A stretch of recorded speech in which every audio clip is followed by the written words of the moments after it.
I think the 80s and 90s films were golden eras of film. These movies just jumped off the screen in an epic way. People wanted bigger and better. Road Warrior was everything was in camera. Arnie and Sly came in, perfect timing. And suddenly we had those movies where the action was dominant. And that's what they wanted. After the Rambo, there was an explosion. That's all they wanted. Rambo was actually a Saturday morning cartoon. When I see it now, just the technical, the practical effects, unbelievable how those stand out. I do think that Die Hard, still to my mind, is one of the top 5, if not the best, action films ever made. I was very lucky as a composer to come at a time where things were really exciting. It felt like the lowest low-budget film I've ever made. Fuck you. Huh? Don't be modest. Arnold put his stamp on the movie so much, I've never seen that. I'll be back. I'll be back? That's cool. You saw Schwarzenegger for the first time ever express fear. Everybody was, renting John Woo movies. The beauty about action is that you don't need translation. What's this guy? That's what I want to do with my life. I want to do what he does. In 35 millimeter, on a big screen, slow motion. Yeah, that's Van Damme. He's really doing that. It was how you looked. They used to call it buff. You look buff. And by 1988, they were making movies for the video shop. I think once they realized how tough I was and I could fight just as strong as the men, I gained a lot of respect at me. That's what people want to live vicariously through. And they had that. It's full-on pulls no punches. Gory, violent. Miss those movies now.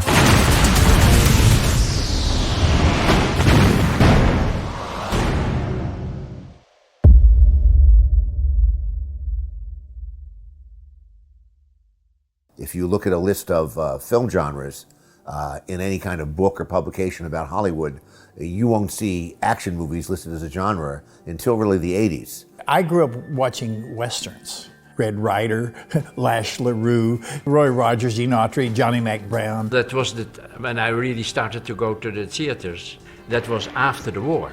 I went to the theater basically 3 times a week. I was addicted to American action films. The chases, the horse chases, the action, the gun shooting. A lot of movies from the 60s that I grew up watching in movie theaters. The Great Escape, Professionals, fantastic movie. I suppose I begin, like many sort of people of my era, with Bond. As a small boy, the idea of a Bond movie coming on television was extraordinarily important in my life. My father said, oh, we're going to see this new action movie. And then we watched the film and he said, this is like the greatest film ever. James Bond, 007. Licensed to kill whom he pleases, when he pleases. It was released as a kind of generic action picture, but it caught on quickly. We also watched, there was also a lot of urban detective movies, private eye movies, so they included sometimes also some bits of action movies. I preferred 70s action films, French Connection, Bullet. There's a very strong director focus about the character, what they should be doing, and the believability of it. Yeah, Steve McQueen's golden years. Steve McQueen was a great action hero. He was not a physical specimen of beefcake, but he was a cool guy. He was probably the coolest guy, one of the coolest action heroes of all time. He did ride his own motorcycle. He did a lot of his own stunts.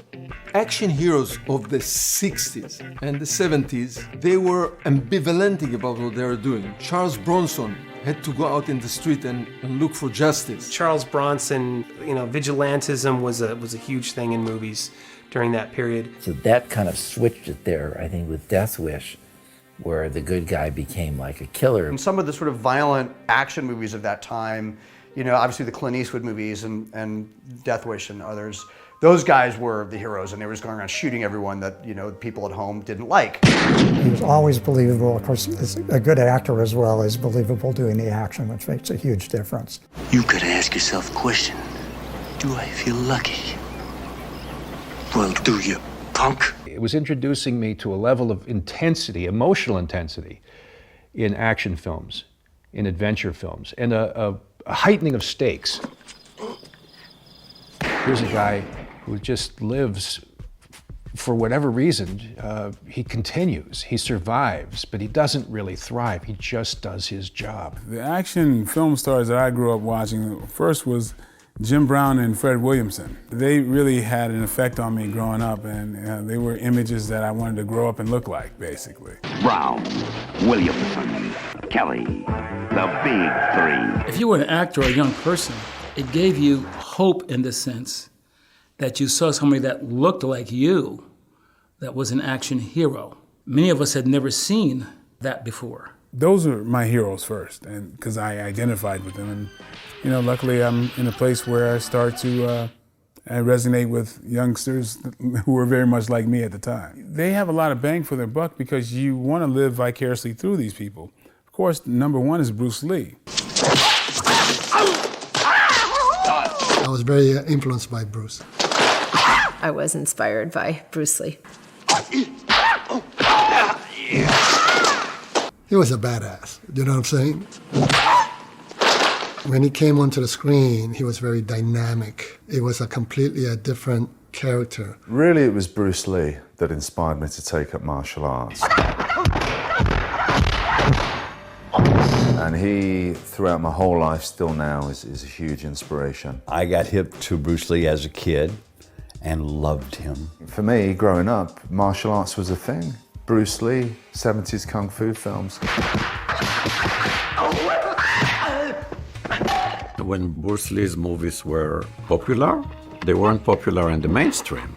You could see them in some small theaters and only fans would know them. It was a while before I started seeing action pictures, but I guess the first one that I saw was Enter the Dragon. This is Enter the Dragon, the first martial arts film produced by a major Hollywood studio. Action is something, it's deep within people. It's the same way that I was inspired by watching, you know, Enter the Dragon. Roper, Williams, and Lee, the deadly three, penetrate the secret chambers of an evil island empire. He went out and, you know, proved himself in a worldwide audience, an audience that didn't look at him as, you know, someone who was not bankable. But it did not appeal to a wide audience. And this was also foreign. And Hollywood, traditionally, you know, they like to do what works in America, especially in those days. You know, there's an obvious transition from the 70s into the blockbuster era that started with, I mean, really started with Godfather, but then Jaws really cemented it. In terms of action, adventure, Jaws was a huge influence. That sort of everyman hero that didn't have abilities, that was just had pluck, just had guts, and a little bit of savvy, and was good at a job he did, but was out of his depth with this thing that he'd never encountered. Jaws changed the movie industry. Suddenly you could have a movie that could make that much money that quickly. So people started leaning towards, and the studios started leaning towards films that were gonna do that. That was kind of the gradual evolution, and then came obviously Star Wars and that whole side of it. What changes is the level at which the action films are made. A lot of action films, you know, the 70s, you say were serious times, politically and so forth. And that's true. But there were a lot of action films in the 70s. But in terms of, I suppose, action films as a genre and an idea, that kind of came in the 80s. Better and more complicated action scenes. So it's what the public wanted. Less dialogue, bigger body count. The 80s action films were actually shock value because that kind of excitement had never been done before. And then of course, you start out the 80s and you have Raiders of the Lost Ark and boom, boom, one after another. I remember seeing the adverts for Raiders of the Lost Ark and honestly pretending to be ill until my parents took me. I saved up to buy the VHS of, it was like $100 for the VHS, and I saved and scrimped, and it was Raiders. I memorized that soundtrack, and now since then I've conducted that score live in concert. Huge influence on me. I think the 80s is an era that really was the golden era of action films. The music, I think, rose to the challenge, and it's kind of one of those chicken or the egg things. You have great scores for the great action movies of the 80s, and are those movies great partially because of the scores? And I say yes. If you have strong visuals and you put a dominant, really strong theme there, then basically the whole film gets like this, heaved up. With Raiders, you get something that is a huge hit and has a, he's a flawed hero, but he's a good guy. He's a grave robber. Good guy, it didn't always get away clean. He got hurt. Whatever it was, it was not always perfect. Action was the thing. Everybody wanted action. And you know what? Also today, it's the same thing. Films from the 60s, 70s, 80s, when they were really doing real stunts. If you saw a car flip over 5 times, somebody was in that car and it was real. Yeah, Road Warrior everything was in camera. I mean, nobody had a clue what a computer was. And suddenly we had those movies where the action was dominant, and within 90 minutes we had at least 45 minutes action. Action films are always getting revolutionized when a true genius comes into the fold. George Miller redefined what you could do with an action film. This is a land that prays for a hero. His films were epic, mythological. They had underpinnings. They had a great hero in Mad Max. So I think that Miller sort of took the things he liked most about Mad Max, but certainly couldn't afford. It didn't have either probably the cinematic expertise yet or the money to realize his vision, and said, okay, great, that's kind of detritus or effluvium, and I'm going to use that as fertilizer and make this thing that's, the Road Warrior, which is a masterpiece. I was seen by Sandy Gore, who was George Miller's girlfriend at the time, and she contacted George and said, you've got to come and see this guy. So he came down and saw me, we had a cup of coffee, and we chatted about all kinds of dumb crap and nothing about the film. And about a month later, my manager rang me and said, they need you to fly up to Sydney for wardrobe fittings and makeup. And I went, for what? And she said, George Miller's using you in Mad Max 2, Road Warrior. And I went, what's a Mad Max 2? Road Warrior, which has got to be one of the most successful movies in history, because this movie costs very little, but yet it resonates worldwide and you can watch it over and over. It was a renowned success throughout the world, because action speaks louder than words. Road Warrior started a whole genre. It was like a Gone with the Wind of its own time and its own genre. Road Warrior today is more relevant than when we shot it. George Miller had made Mad Max and Mad Max 2, and they were having huge amounts of influence on what the action directors of the 80s were about to do. And he made them on these kind of, dirt poor budgets.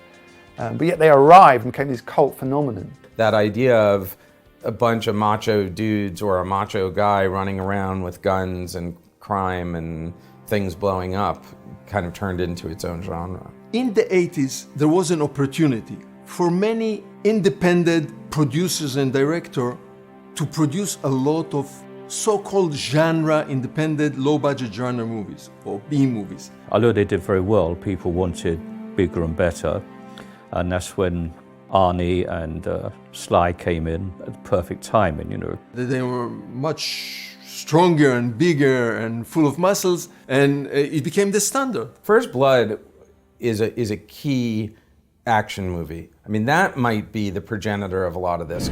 John Rambo was just passing through town, but they had nothing better to do. John Rambo is this wounded vet with PTSD.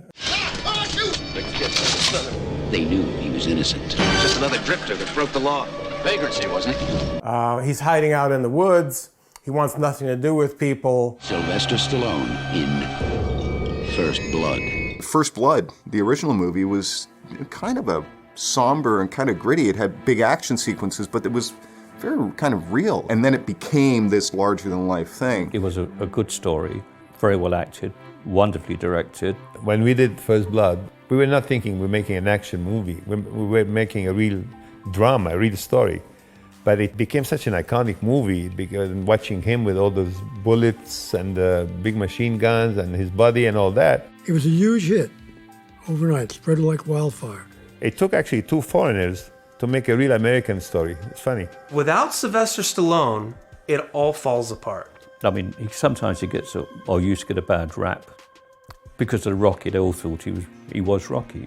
I mean, Sly's a very bright man. You know, people want to write things off like, oh yeah, you know, they talk about the voice and the tough guy thing like he's not an intelligent, like one of the most, he's probably the most intelligent person in every room that he freaking walks into. Sly is the real deal in many, many ways. How did he do that? Well, he the big bold risk on Rocky, and he was able to deliver on that. You just realize this guy wrote Rocky. The first Rocky one was fantastic, well written, and I much admired the fact that Stallone wouldn't sell the script unless he was playing Rocky, which I thought that took a lot of courage for a young guy to say, no, I play the part or you don't buy the script. It was that sort of emergence of the Stallone, Schwarzenegger era.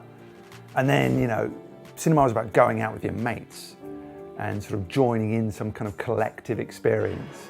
Barbarian, warrior, thief, Conan. I really miss main title sequences. You know, Conan is a perfect example. You go into the film knowing it's Arnold Schwarzenegger and you know it's Conan the Barbarian, but when you hear that brass and the music, it sets the tone. You have a prologue with music. Very rare, you know, I've established the themes. But when it makes it feel like a saga, makes it feel like you're stepping into another world. It kind of gives the audience a second to just sink into the movie theater.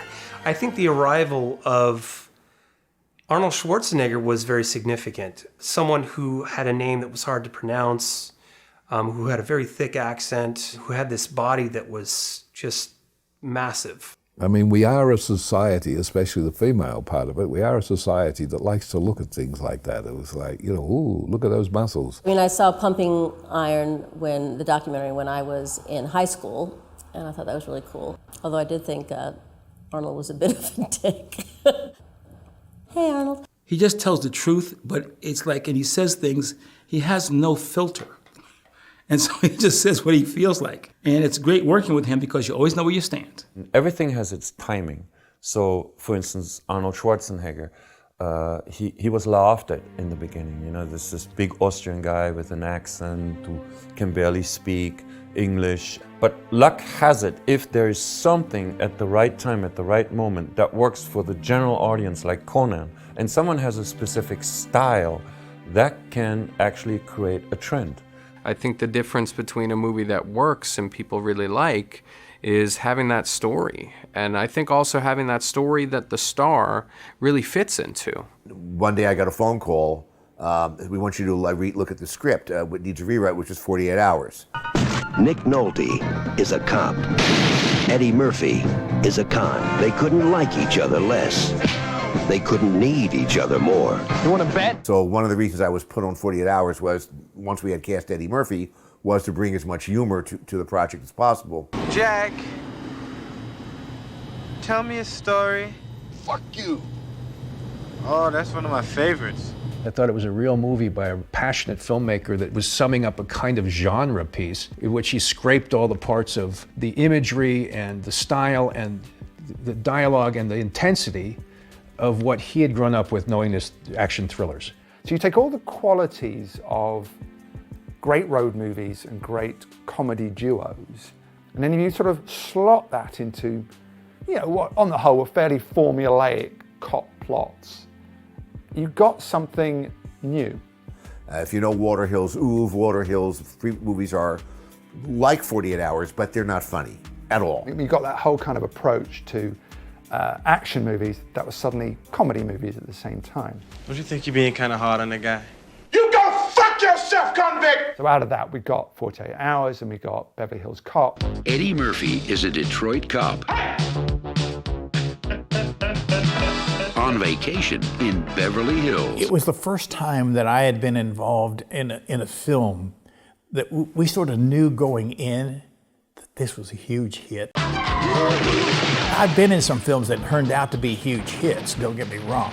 But that was one that we all knew sort of from the get-go that it was. And it was just such a joy working on that film. The film was written by Dan Petrie. Well, Dan was my agent. Dan had written the screenplay. And Stallone came in and he had Cobra.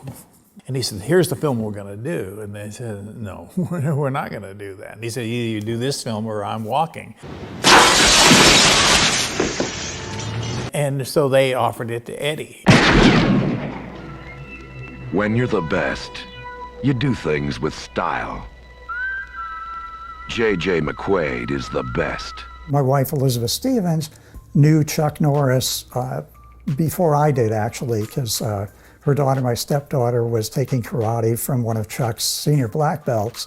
She also knew Steve Carver, who directed An Eye for an Eye. Steve invited her to see the screening of the trailer for Lone Wolf McQuade. He's a lone wolf lawman in the Lone Star State. She saw Chuck at the screening, and Chuck said, hey, are you still going out with that guy James Bruner wrote An Eye for an Eye? And she said, yes, I am. She said, do you have his number? I wanted to write something. So I thought that it would be great to have a guy that walks softly but carries a big stick, kind of a concept. A guy who tries to avoid violence. The beauty about action is that you don't need translation. You can see. And the beauty about action pictures is something that is heroic. There's a bad guys and there's a good guys. And the triumph over bad guys is basically what the storyline is. Chuck was actually a real life world champion martial artist. And I think that really translated to people. We had kickboxing cops, kickboxing soldiers, Chuck Norris rescuing POWs. Chuck had an idea. He wanted to do Missing in Action. Chuck Norris is James Grant, ex-prisoner of war. I got a call one day from Chuck. He asked me to go and have lunch with this guy in Malibu. And it was a producer named Lance Houle. He said, bring the script, he's interested in it. So I went out to Malibu, met with Lance Houle, gave him the script. He liked it. And the next thing I knew, Chuck's calling. So I'm going down to this new company called Cannon Films. And they want to make the movie. Chuck Norris worked then for Cannon for a long time, making the movies with Joe Zito, Invasion USA, etc. It was not a company that was making action movies at the beginning. When Menachem Golan and Yoram Globus bought Cannon Film, they started to flirt with horror pictures, because horror pictures are much cheaper to produce than action. The assistant director came to me and said, downstairs, there is a call for you from Menachem. He says you have to talk to him right now. And he said, listen, as soon as you finish to shoot this one, you're going to the Philippines and you do a movie called Ninja. I said, called what? Ninja?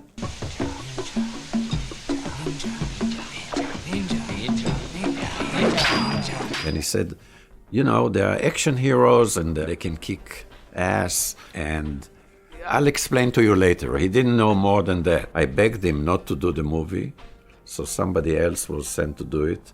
This somebody else failed in the middle, and Menachem went by himself to do it. And this was the Enter the Ninja. And so this was the beginning of the whole ninja things in the movies. You know, they made Enter the Ninja, I would say by accident or by chance, and it was working. They were making money. I mean, they were exploitationers, definitely. I mean, Death Wish 2, 3, 4. I mean, I think Roger Ebert called Death Wish 2 made by exploitationers. Cannon Film was a small, medium size. In the beginning, it was a small company, became a medium size. At some point, they used to call them mini studio. That cannon, the way it would go like this, you know, at the beginning of the movie, and I thought, wow, you know, that even to this day, it like you can feel it, you know, the clong. So when I came, I did not come into a company that was making action movies. I was one of the people who created this section of Cannon and swaying Cannon toward action. The Ninja. trained in the most exquisite subtleties of combat. So Menachem Golan came to me. He was looking for a director to direct Revenge of the Ninja. So he came to me and I said, okay, Sam, you directed a movie. It's a drama. I know you can put a beginning, middle, end, but I want to give you an action movie. Can you handle action? What am I going to tell him? I cannot handle action. I told him, don't worry, Menachem, I will handle the action. Everything will be okay. I didn't have a clue how to start with action. Of course, I have people working with me. It's not by myself. I had a stunt coordinator, Steve Lambert. I had Shoka Sugi, the fight choreographer. So I had two strong action people to rely on. There's an enduring quality to the basics of these action things that means that many generations can enjoy the tropes. And it's just that they're presented in a way that is more of their time. When Revenge of the Ninja came out, they showed the movie around, and one of the companies that saw it was MGM, and they liked the movie, and they took it for distribution. Now Canon suddenly were in a different league, and this was the launch pad for Canon to enter the action market. When VHS started, I believe started where everybody had access to it. It was about 1976-ish. That was when, if a movie went to a VHS, it's because it failed. It wasn't a compliment that you were on the shelves in the video store. But by 1982, it didn't matter anymore. And by 1988, they were making movies for the video shelf. Success of the low-budget independent company depended solely on the explosion of the home video market. Going to a video store, just browsing, was a wonder. The fact that you could actually bring these movies home and watch them unedited, uncut. All of a sudden, everybody could watch a movie at his home, and it was like the best time ever for the independent companies. It's just like evolution. It's what happened. It was like sex. It's a no-no at certain times, and then it becomes accepted, and then it's a part of your life. Well, the same thing with off-screen movies. My favorite thing was going to the VHS store. Oh, there's my film. You could actually hold it in your hand. So the VHS stores were really a place that was so crowded every weekend. Then we got a huge boom of, it was like the boom under the boom. Because we had the huge theatrical films come out, and of course a year later they would be on video, 50 copies on the shelf. And under that, you'd have all the guys like Cynthia Rothrock and Richard Norton. You'd have movies with these B action stars. For me, it was all the same stuff, didn't matter about the budget. Because of the explosion of the home video market, there was a lot of money that came to the independent producers, and it trickled down to the directors, people like me, to make those kind of movies. My films were sometimes down there, and then Van Damme's films were up here, and then was like, I was taking my film and put it there, and I put Van Damme's down there. For me, it was, you would go to the video shop, and it seemed like, as a teenager, there was a new martial arts film, certainly a new action film, every week. Yeah, back in the 80s, I remember, like the VHS, that the companies would take me to every video store and company and do all this promotion. So it's interesting that we were the biggest sellers in VHS back then, but yet we never really broke out of the independent pictures. I was inspired by those guys like Don Wilson and Cynthia Rothrock and all those movies that would come out in the early 90s, and they were specifically made for the video market. But in the 80s, there was born a fantastic sort of school of cinematic filmmaking and storytelling that was about special effects and about huge amounts of personality. Why is it we remember lines from these films more than any others?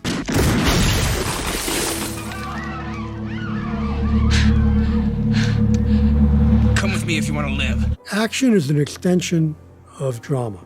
Drama is between characters. Characters perform the action, and the action becomes a bigger manifestation than just the human side anymore, but it's always powered by the human element. From a future where men must hide underground has come a machine wrapped in flesh. As a whole, I think James Cameron is arguably second only probably to Spielberg in terms of influence on the whole of 80s culture, especially in terms of cinema. And because he was kind of born in the 80s, in some ways he's more synonymous with that era than Spielberg because he emerged from the 70s. It's purely happenstance that, you know, of his age and his time that he arrived in the 80s, because he just wanted to be a filmmaker. And he was such a forceful personality that it was almost inevitable. He's incredibly passionate about what he's interested in. And when he sets his mind on something, you know, he just has a single-minded purpose to do what he wants to do. And if you don't care that much about what is going on or your job, then there is hell to pay. And he'll step in with this amazing intellect and this audacity to just assume that his filmmaking and storytelling vision is as important or more so than what people tell him can and can't be done. While stuck in this dreadful Italian hotel with no money, he got the flu and had this kind of great fever dream and dreamed this image of a kind of a robot or half a robot sort of clambering its way using a knife out of a burning sort of fire behind him, and thus was born the Terminator. I'd done a lot of low-budget films and television, and often you sit with the director. We have a little talk first, and he tells you what he's doing. The big picture, the philosophical picture, the picture of, you know, what's on his mind. And then you watch the film and you go, where is it? I don't see it, you know? And I knew this was rather low budget, and Jim told me some of the things that he wanted to do, and it sounded pretty ambitious. And it was all there. So we knew we had something special. I probably would venture to say that we didn't quite know that we had something that special. I mean, because who would have known that it would become a household word? It's like Frankenstein is a household word, the Terminator is a household word. It's important to have a theme, though. The 80s that period of time was a great time for film scores. So many great scores during that time, and it's because they had themes. In the agency that was representing me as a composer, there were the two main partners, and there was a younger woman.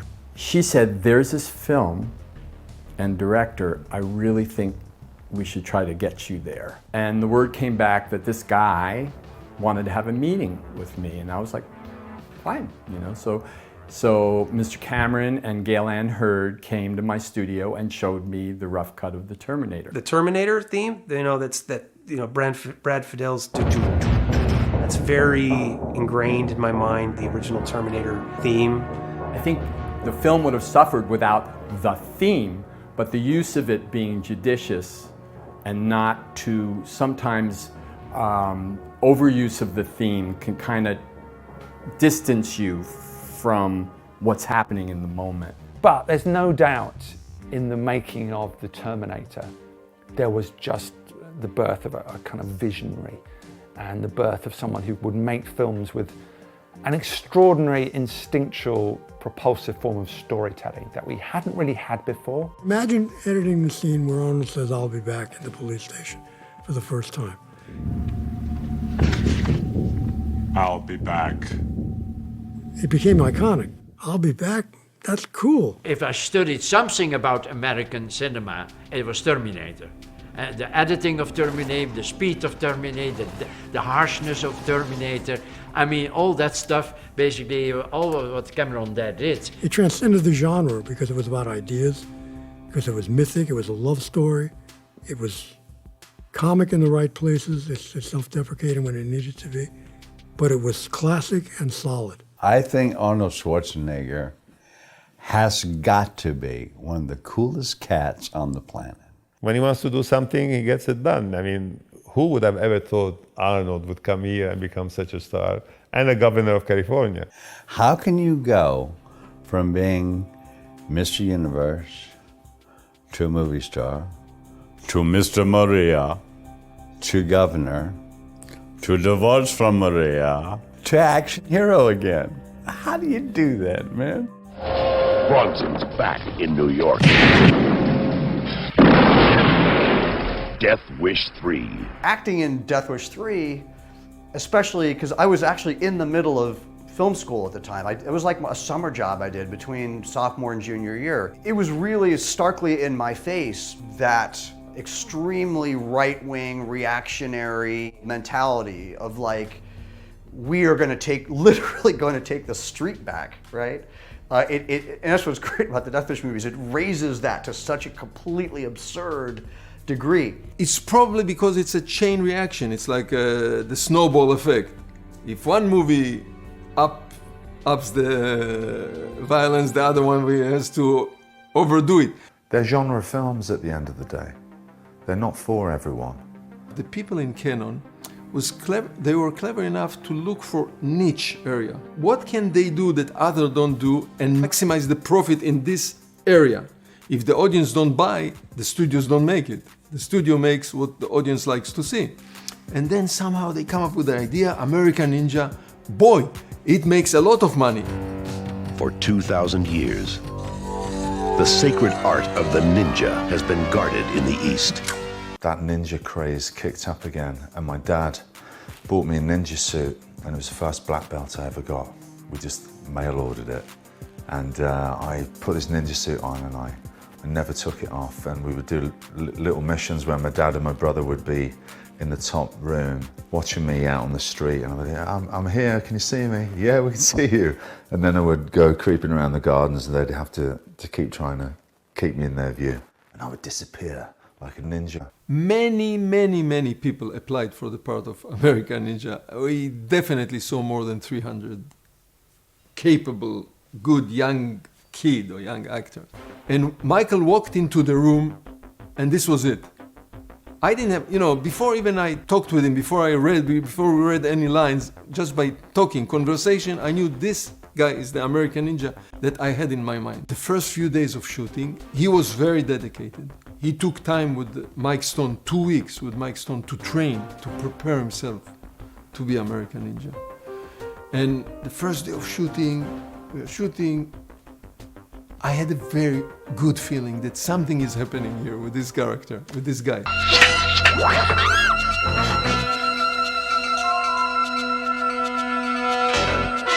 Boom! It merged together and it worked. And when the movie came out, American Ninja, it was obvious. They loved him. The audience loved it. So I was growing up seeing Bruce Lee, seeing a bit of Chuck Norris, seeing American Ninja. I'd never seen a Jackie Chan film in my life at this point.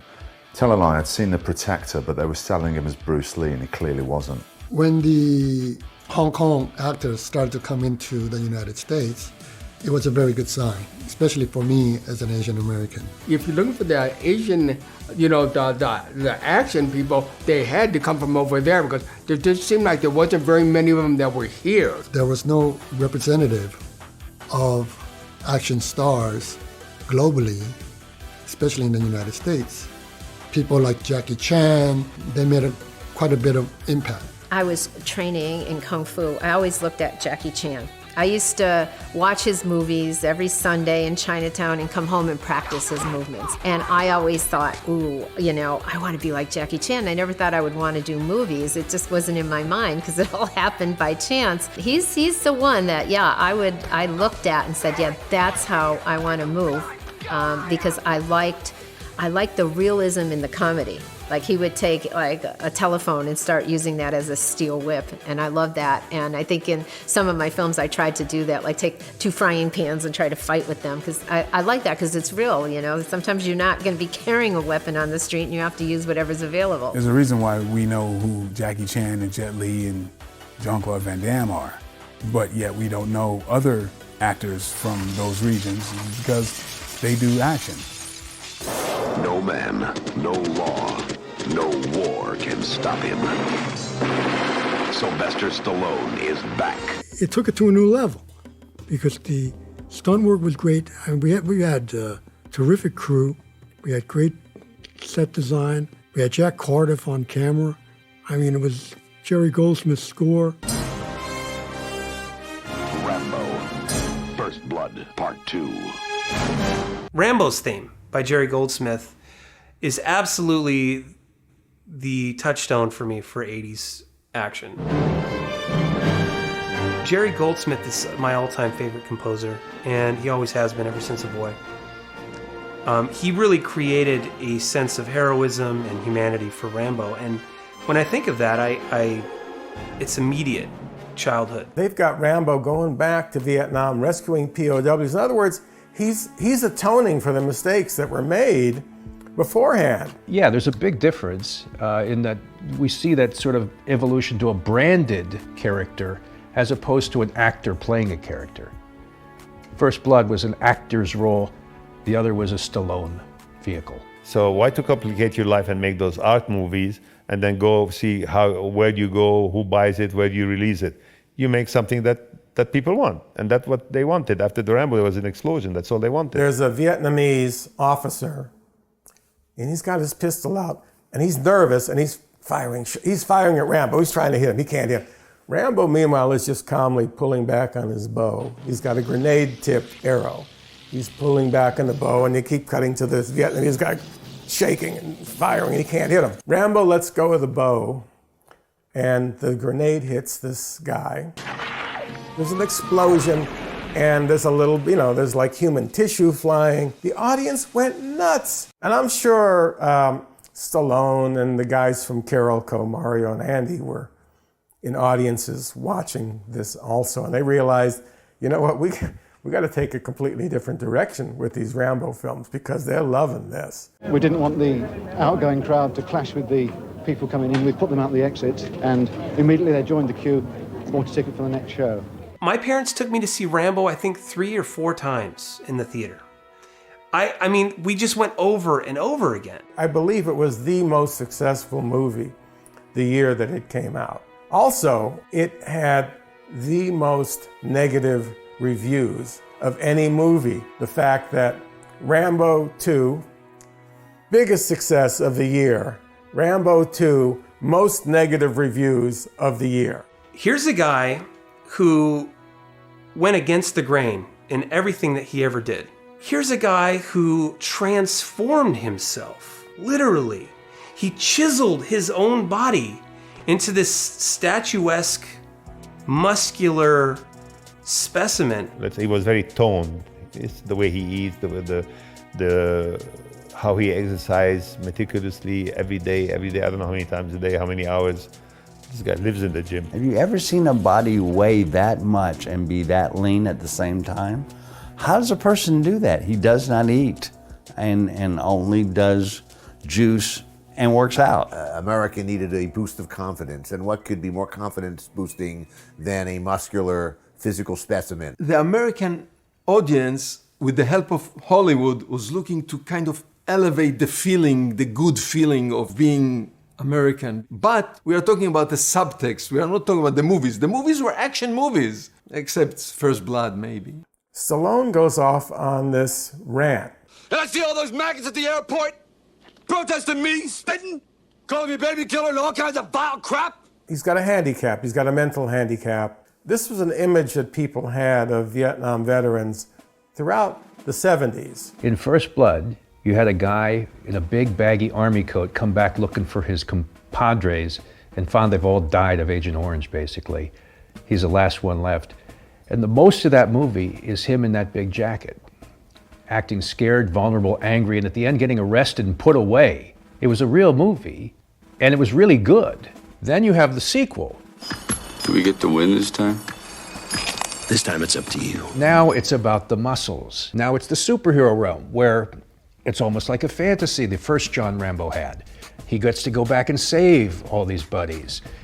He's a powerful superhero. It's no longer about losing the Vietnam War, it's about winning the Vietnam War. And guess who loves it? Ronald Reagan. I'm reminded of a recent, very popular movie. And in the spirit of Rambo, let me tell you, we're gonna win this time. Ronald Reagan had this macho cowboy image about him. But the world should know that this administration continues to attach the highest priority to the problem of those missing in action. There was this renewed sense of patriotism in America. In terms of the response to the times, there's the Reagan era in the US, things were getting a lot more militant, a lot more conservative, a lot more reactionary. He's America's hero. It's a good feeling being number one. I mean, I have a photo with Reagan holding something saying Rambo is a Republican. It became even political. So a lot of people copied it, and a lot of, even Arnold started doing like Commando and stuff like this. Vietnam played a part in the Rambo series, you know, where it was a veteran taking revenge, you know, for misdeeds. So that had that whole Rambo, had that whole Vietnam parallel. But I mean, Commando didn't, but I was trying to get with the current day politics. Now, somewhere, somehow, someone's gonna pay. Barry Diller said he met Arnold at a party and was struck by how, you know, intelligent and charming he was. Nothing like, you know, the Terminator or Conan. And he came into the studio. He had just been made head of the studio, and he said to Larry Gordon, I just met Arnold Schwarzenegger. He's a charming guy. He's nothing like those characters he plays. If you can make a movie with him for $10 million, I'll greenlight it immediately.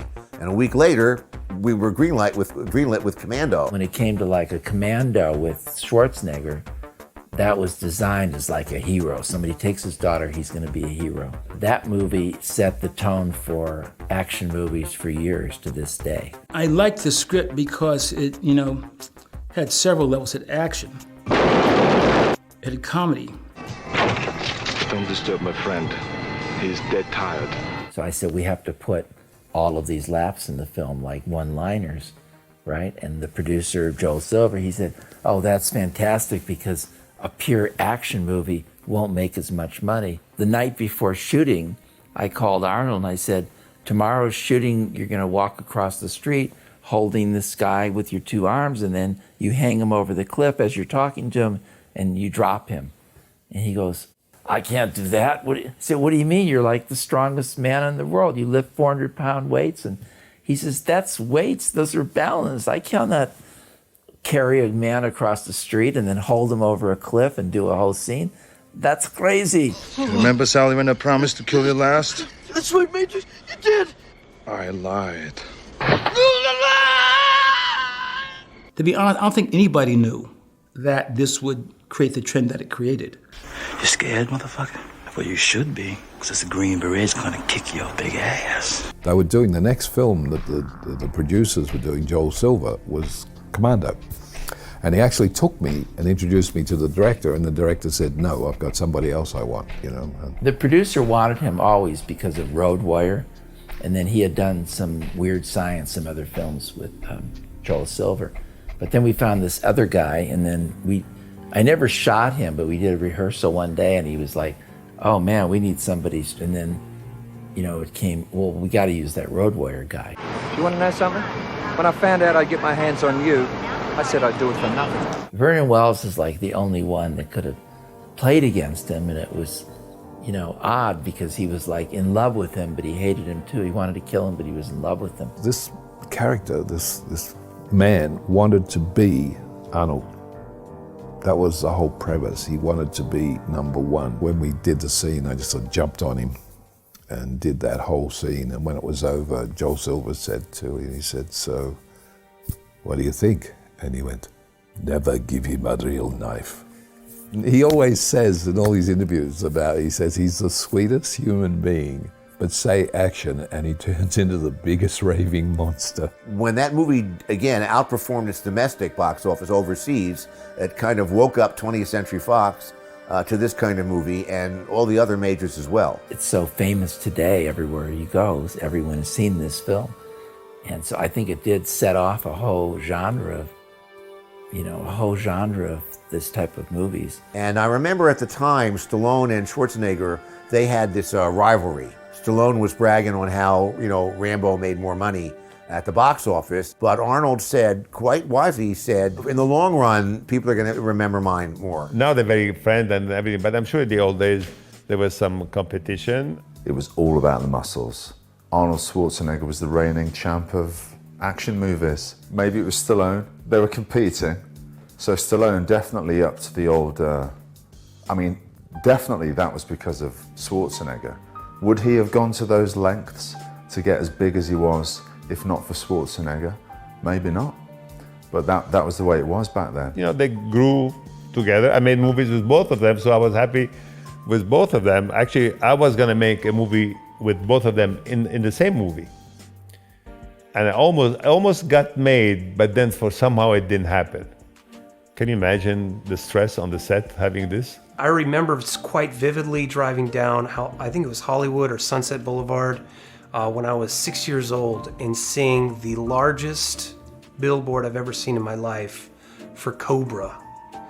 And that was a Warner Brothers pickup of a Canon film. I remember my dad pointed it out. He's like, look at that. Just look at that thing. During my days, younger people than the age they're supposed to be sneaked in the theaters. They bought, they got in. I mean, somehow they found a way to get in. This is where the law stops, and I start. My co-writer, Lenny Macaluso, and I, we originally wrote The Touch with the movie Cobra in mind.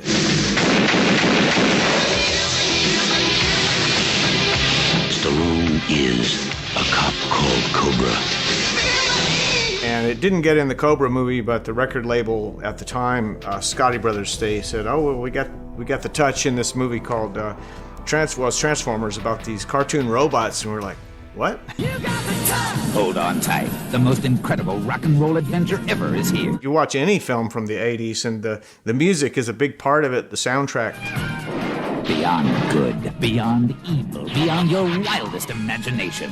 But it worked out great, so it turned out to be a real phenomenon. This was a more innocent time. You know, we didn't have all these choices on your TV. I think when the record labels realized what a lucrative potential promotional vehicle this would be for music to get them in films, there was more of a scramble to get those slots, and I think it became more competitive as time went on to get that big soundtrack cut. The inspirational rock anthem kind of thing, it started with The Touch, and it became, after that, it seemed to be a good fit for me. That whole like upbeat sort of believe in yourself thing to me is just great. You know, kids need to have positive things in their lives. It was a beautiful time to be a boy and to grow up during that period. And these movies were made for us. The kind of aura that grew up around those films began to invent the whole geek culture. You know, we always kind of lay that at the door of Star Wars, and that created it all. But I think there was a kind of following, certainly around the personalities of Stallone, Schwarzenegger, and Kurt Russell and their like, that invented a kind of film fan and film cult that was sort of akin to following a rock star. And in that sense, you'd wear t-shirts and you had posters and you got collectibles because that's what you did when you followed bands. Shortly after Rambo 2 came out, there were Rambo toys for an R-rated film. Makes sense to me. What was the difference between Rambo and G.I. Joe? Same thing, basically. We had more toys on that movie between the arrows, bandana, whatever was in the movie. We had the figure of Stallone or the other characters. They were selling like pancakes. Rambo was actually a Saturday morning cartoon, which was the craziest thing in my mind. You know, the fact that these toys were a little bit edgier as a kid, and I was a kid when that was happening, you know, I was psyched. I was like, good, I can play with this stuff. It's not too scary for me. I don't need, you know, to play with a Smurf or something. As someone who lived through that, I found it very exciting. And I didn't care at all that it was being marketed to me because I bought what I wanted. Listen, it started in the 80s. There's the whole sense of high concept. You're going out there to destroy them, right? Not to study, not to bring back, but to wipe them out. I think at the beginning of Cameron's career, there was something of a kind of surge. As soon as The Terminator became a box office sensation, when it was really thought of as it was just going to be a horror movie that would last one weekend, and suddenly, you know, everybody wanted to have lunch with him. Suddenly he was kind of like, he got the clout to make Aliens. He'd already written Aliens, but now he got the clout to direct it. He realized that, you know, it's the story of Ripley. It's not the story of an alien. That's kind of almost coincidental, you know. It's not about these creatures at all. It's about a woman and her journey. There's this kind of theory about Cameron, is that all of his films really about the creation of a nuclear family. All his films kind of end or with a kind of a family being sort of put back together, because I think he's kind of quite sort of conservative about a family life in that sense. Hicks and Ripley and Newt as the daughter. You know, you have a nuclear family again. And that's inspired in the sense that everyone going in and watching these films can relate to that. When I see it now, just the technical, the practical effects, that's what's unbelievable, how those stand out. But it really comes back to the story and Jim's script and the actors and the ensemble work. When she falls with the loader down into that sort of airlock and lands on top of the alien, there's a moment where you see it under her. And they didn't have the CG then, that was a practical effect. And it's just perfect, it makes it real. When you see it in the airlock, in that stark environment, for the first time just exposed without flashing light, and it's just squirming under her. And because it's so starkly presented, you go, get out of there, that's real. I love, it's one of my favorite moments in Aliens, is the point where the guys have all gone into the nest and it's just going wrong. You know, shit is going down in the middle of this nest. It's just fantastically directed. You can't, because the audience can't figure it out. You see it on different screens and it's dropping out out the heavens on these poor guys. And Ripley takes over because Gorman can't deal with it. You know, he's kind of flaking out, and she just goes right. And that's the moment she takes charge of the movie. I didn't fall back. You're cut off! Do something! He goes, from now on, I'm the only one who can deal with this. And that's brilliant. But you don't even question it. It's just about how brilliant the character is in that moment and how great the storytelling is. Old Detroit has a cancer. Cancer is crime. With RoboCop, I don't think that I wanted to do anything, let's say, innovating. This guy is really good. He's not a guy, he's a machine. I didn't even think about American action movies. I mean, it was my jump from Soldier of War and Turkish Delight, Spatters, into RoboCop was the adventure. So completely different. And on top of that, I was very inspired by a movie that was 1 year earlier, that was Terminator. Ronnie, we have this film called RoboCop. RoboCop, the future of law enforcement. But the script was kind of considered a joke and was not considered a really serious film. Still rolling? Shit! I'd spent 15 years playing nothing but Mr. Super Nice Guy, Good Guy. So if a role had any balls, I never got it. So I found it intriguing. So I went in and met with Paul. And meeting with Paul, then I realized that he had a vision for this film that made it the absolute special film that it became. It was not to do something different. I think the script was already different, and the producer, John Davison, was already different than a normal producer. They were all, the script invited you to be different. It's not that I wanted to be different, the script ordered you to be different. In retrospect, yes, I can see that it is different than the movies, other movies out of that time, but I didn't know. I exaggerated perhaps because I thought it should have a different style than an American action movie, that it should be partially light-hearted, that it should be a bit funny. Paul grew up in World War II. He saw real violence. And his whole concept of the violence in RoboCop is he wanted it to be so over the top that you got the joke immediately. Shit! Violence is underestimated. If you look at the paintings of the very famous English artist, Turner, he has these battles, sea battles, explosions, this and that. Then you could say violence close up is horrible. Violence from a distance is beautiful.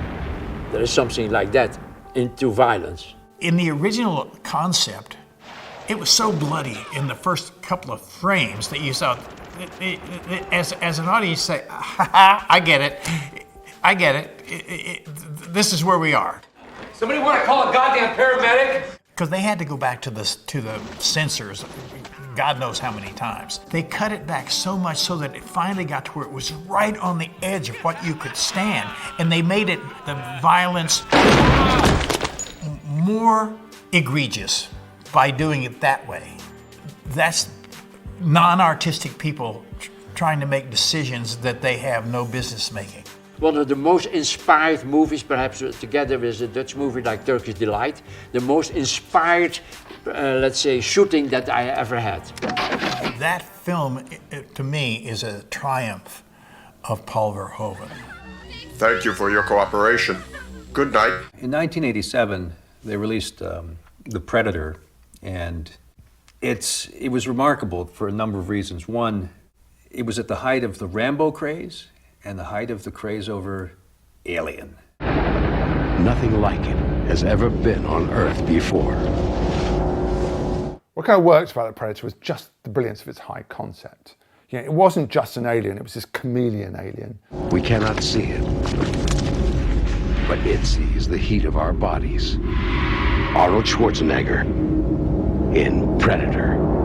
We got this kind of gang of macho idiots that were all kind of rivals to one another.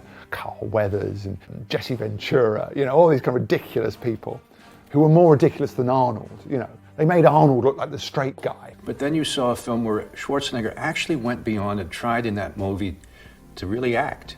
And the result was a guy who was scared. You saw Schwarzenegger for the first time ever express fear. When we got to Puerto Vallarta, which is where we shot most of it, and went to Palenque down by the pyramids, Arnold, I think it was 2 ballrooms, and he had 2 tractor and trailers bring gyms to those ballrooms. They would get up at 3 o'clock, run miles, then come back to the gym, work out for an hour and a half, eat breakfast after that, and go to the set. I did it for a week, and after that, I just went to the set. Rather than becoming just a daft film like Raw Deal or Commando even, which I kind of cherished, you know, for their nonsense, Predator was kind of exciting. I think that had a lot to do with McTiernan as a director. Filmically, I don't think there's anybody that tells stories better with a camera than John McTiernan. He understands actors and bring the best out of you. So we were in good company. He had a skill with taking the tenets of 80s action movies, but giving them a kind of robustness. You know, Die Hard is great because there's something just robust about its storytelling. His kind of Cameron skills in a way, where he's so good at keeping a film going, yet the story has a shape. It just comes together as a thrill ride. There's the humor in it, there's the strangeness of it, there's occasional moments where it breaks out and doesn't work, like when he says, stick around, no one, at that point, it was not appropriate to do the traditionally branded Schwarzenegger lines. It was also a good science fiction movie that you felt created a kind of world and a franchise that could be invested in its own right. So it kind of again mixed the kind of pleasures, the idle pleasures of the great 80s movie with something a bit more alien-like and a bit more Star Wars-y that had just a bit more weight to it. You've got a movie that brings up the best and worst of the 80s. It's a perfect slice of 80s, of what pulp does best. It manages to avoid the pitfalls, and it avoids, the cheesy movies that it could have been. What's interesting about Lethal Weapon was it kind of sort of swung the pendulum back slightly. He's a criminal's worst nightmare, a cop who enjoys the danger. It took, the basic tenets of comedy, but did it with 2 essentially straight actors. He was ready to retire. Now, he's gonna wish he had. The archetypes for me, the ones I draw from, they're more often something I read than something I saw in a movie, which is good because it gives me this sort of, little known advantage. It's little known, anyone could read, but so few actually do. It's all there. All the influences, which are always 2 steps ahead of what movies are currently portraying. All the sort of complex action, adventure, private eye, all these sort of genre heroes. You put those shapes in your head much more effectively when you combine movies with a library of stuff. And since I was a kid, I have been addicted to The Retreat, and the sort of isolation that books provide. I look at Lethal Weapon and I say, yeah, Dirty Harry, 48 hours. But it's more just, Ed McBain's 87th Precinct. And what was fun about it, knowing about it, was that one of them was Mad Max. And I think thinking with Lethal Weapon is you could bring something of Mad Max, the spirit of Mad Max, and in the presence of Mel Gibson, it kind of just carried over. Hey, you want to see crazy? I'll tell you. I think we hadn't quite realised about Mel Gibson that he was a bit nuts, that he was quite highly strung, and that it kind of worked. He's kind of cool as Mad Max, but once you kind of let him off the leash a bit, he's a bit odd and a bit edgy and discomforting. It was guys who were very vulnerable. And the best ones, even the toughest ones, the best parts of the films for me, even Dirty Harry, was where they were sort of in between and vulnerable. Where you saw that they're really good at their job, but they're really fractured as people. And that's what influenced me the most. I think that's what encouraged me to make the Mel Gibson character in Lethal Weapon not just a really good cop, but a fractured cop. And he put him opposite, a weary, aging kind of black cop in the brilliant Danny Glover. And you have kind of everything that would work, opposites, comedy, straight man, comedian. I look back on it, do I remember the action scenes per se? I can't bring them absolutely to mind. There are great action sequences, but I just remember their interaction and the way they played off each other more than anything.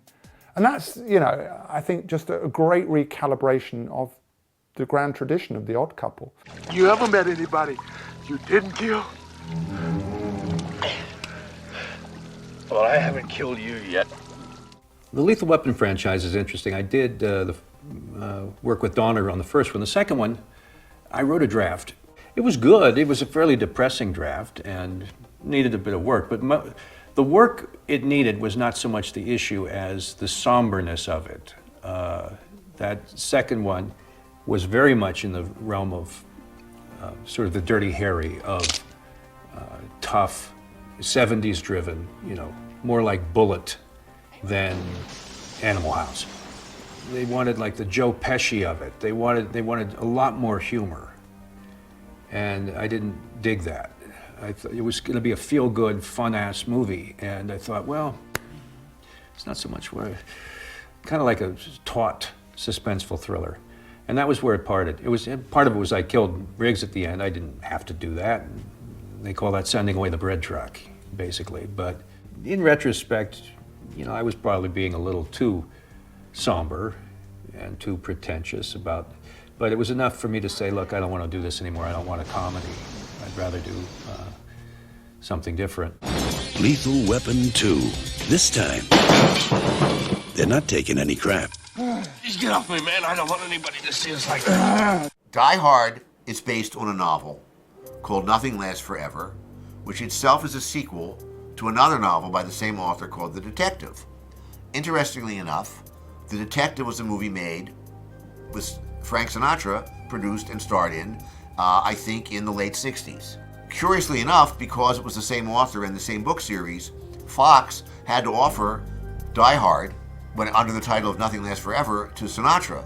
Fortunately, he said, I'm too old and too rich to do this, which is good because otherwise the chases in the building would be on rascal scooters. Willis, that was an interesting choice. He was a funny guy. It was a TV show, Moonlighting.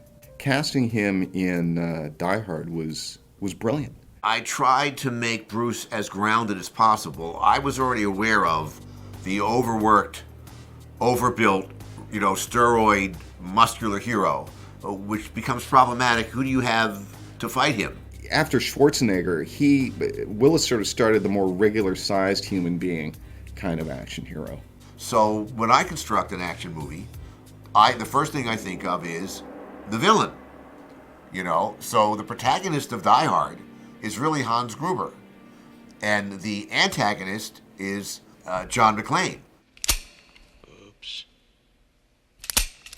No bullets. You think I'm fucking stupid, Hans?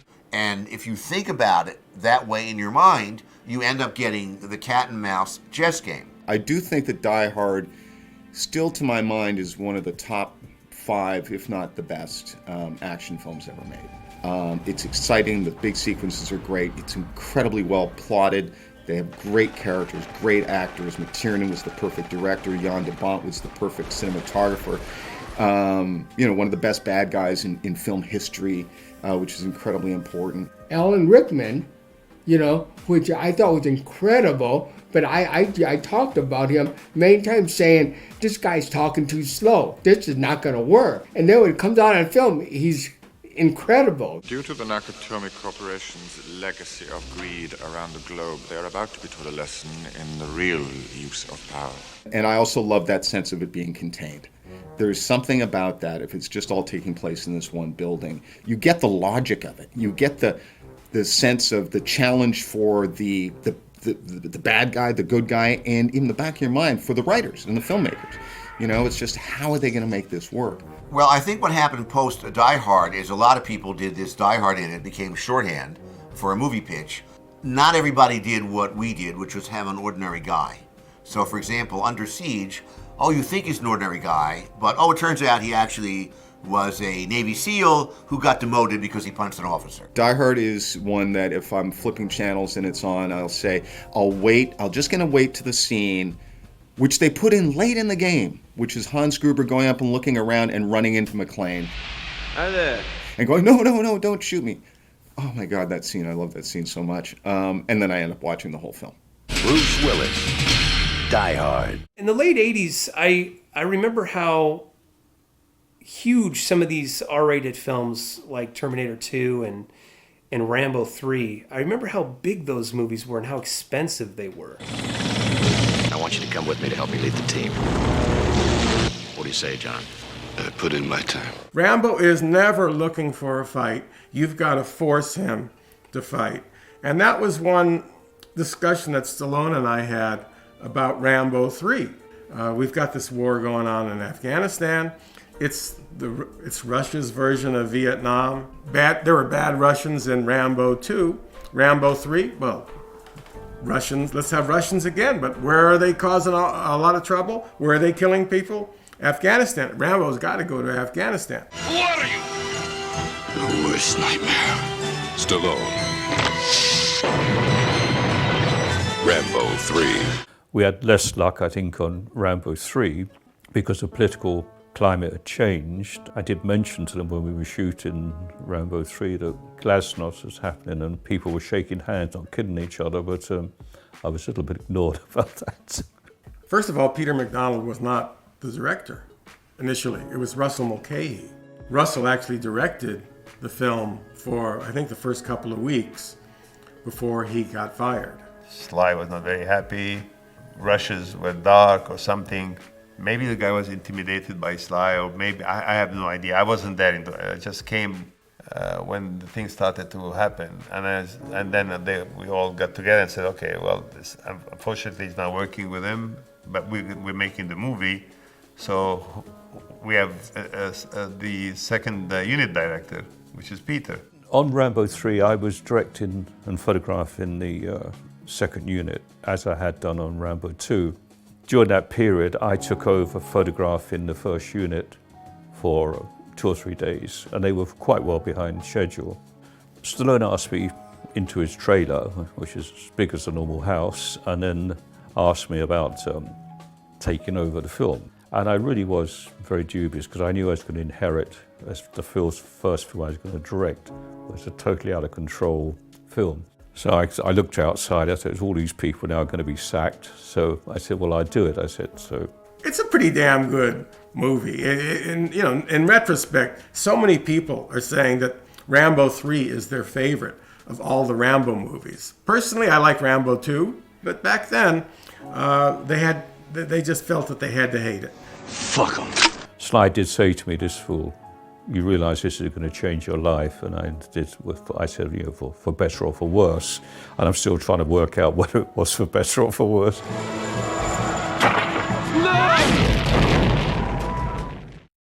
It's been a while since there's been any good martial arts movies. Sooner or later, they're going to make a resurgence. And then bang, Bloodsport. Now, for the first time, the true story of America's super agent Frank Dukes can be revealed. Jean-Claude Van Damme came to our office and he just wanted a part in a movie. Whoever came out, any of the executives, he would start doing his splits and somersaults and stuff. And then Menachem Golan, who was the head of the company, said, okay, we'll do Bloodsport. I had been introduced to Frank Dukes a few years earlier. He was telling me these stories about this Kumite tournament that he participated in. And he had an article that was in Black Belt magazine. That's when he told me this competition used to get very bloody. So we had a nickname for it, which is Bloodsport. Somebody had suggested you should go check out this movie, No Retreat, No Surrender, in which Jean-Claude played a villain. He played, Ivan the Russian was the name of his character. And we were just blown away by the guy. Frank Dukes met Jean-Claude. According to Frank, they had some training sessions. He showed Jean-Claude a bunch of stuff. I doubt it. Jean-Claude knew far more than Frank ever knew. In fact, Bloodsport sat on the shelf for about 2 years, if I'm not mistaken, before they finally released it, because Menachem thought it was a terrible movie. And actually, the first cut was really bad. It was bad. I saw the first cut. Jean-Claude, so we all saw it. We all thought, wow, this movie's a mess. And they brought in a guy. They have a film doctor. But he basically recut the movie. He allowed Jean-Claude to come in the editing room. Jean-Claude helped a lot with the action scenes. But until all that work was done, the movie looked pretty bad. And Menachem thought it was a piece of shit. I'm quoting, it's a piece of shit. Jean-Claude's a loser. He's poison. Poison was his word for Jean-Claude. This is before Bloodsport had been released. It gets released, and suddenly he does a complete 180. And now he wants to put Jean-Claude in as many movies as he can, but he's only got a 3-picture deal with him. When I saw Bloodsport when I was 12, 13, and that's an age where, you kind of can work out between 12 and 16, you kind of work out what you want to be, I think, for the most part. And for me, it was seeing Bloodsport and realizing that that's what I wanted to do. I was so inspired by Bloodsport and Van Damme that I remember calling my mom in and saying, look, watch this guy. That's what I want to do with my life. I want to do what he does. A team is not a team if you don't give a damn about one another. The reason that I made Best of the Best was something that was very close to my heart. What does it take to turn 5 uncontrollable characters into one unbeatable team? I represented USA into 1980 Olympics in Korea. There was 5 guys who made it.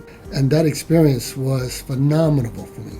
I wanted to share that story into a movie, and that's how Best of the Best was made. I accepted that job in Best of the Best Part 1 because I loved the script.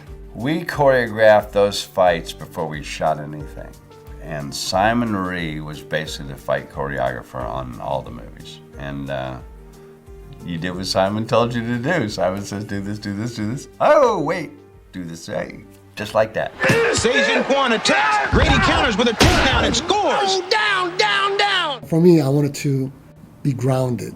Let's do our actions, wide shots, so we could see the technique rather than going boom, boom, boom, boom, and keep it really tight, and you don't see what the heck is going on. I have never been more surprised to be in a hit that big. That was a giant smash of a hit. Part 1 did really well. Part 2 did phenomenally well. Part 2 is okay. Part 3 and 4 aren't very great. I got a call from the Bob and Harvey Weinstein's company. We want to do Best of the Best 3. And after that, they called me back again and said, we want to do Best 4. You write it, you direct it, you produce it, and you star in it, and we'll write you a check. I am the only Asian American to ever write, produce, direct, and star in a movie in America. And that's a shame. Cynthia Rothrock is China O'Brien.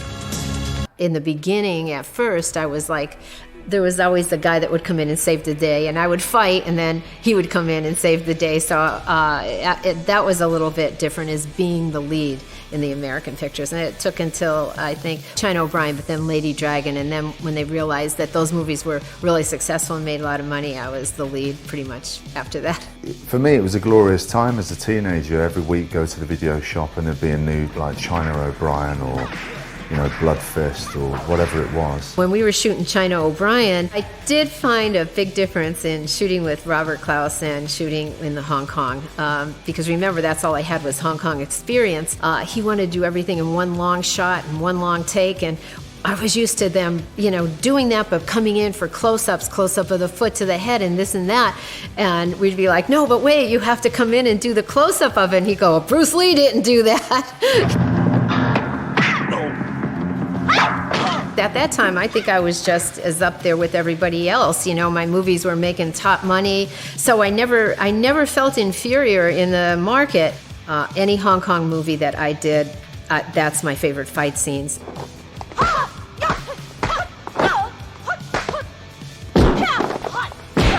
On my films, I think what I'm really proud of is actually righting wrongs or above the law. The fight scenes were phenomenal. Yes, madam.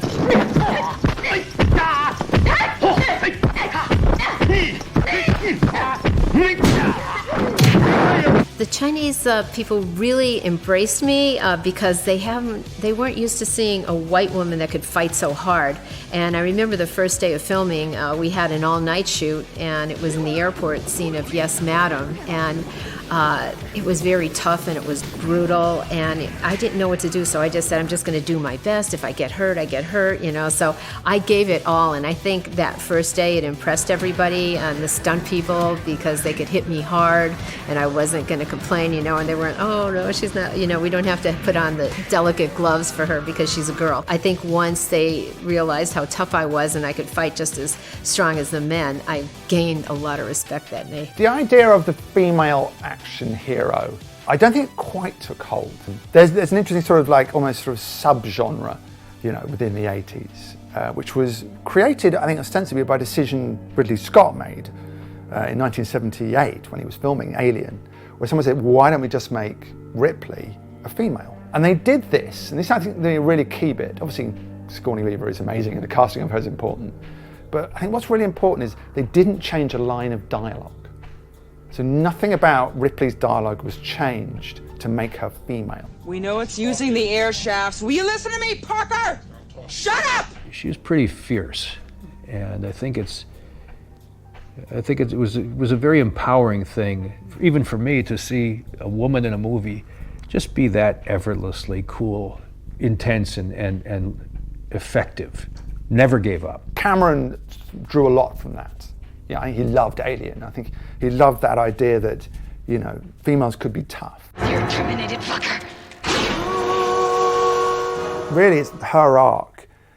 She becomes Ripley. You know, she becomes the facility to survive. The transformation of Linda Hamilton from the victim to the hero was really shocking. It's a chance to do the suspense genre, but to channel something that was a little more rare going into the 80s or 90s, which was a woman who was lethal, a woman who had the same sort of admirable yet frightening skills that we found in previously male heroes. Being Vasquez was really an incredible opportunity. When I was discussing with Jim about how I wanted to play her, and I'd said, well, she's not going to be likable. There was this thing also like in the 80s, especially in television, where you had to relate to the character. You had to be relatable and likable. And I was like, I'm going to play her who she is and how she is, and I'm not going to be that way. And he said, that's great.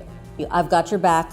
Don't worry about it. There is, of course, the situation of the male dominance that has been there for a couple of, for thousands of years, in fact.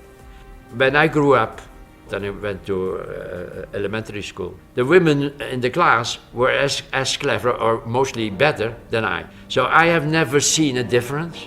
I thought basically, they look different, and of course there is certainly biologically there is a difference clearly, but here there is no difference. For a long time in Holland, by coincidence, because how I started, there were a lot of male parts because I liked to work with Rutger Hauer.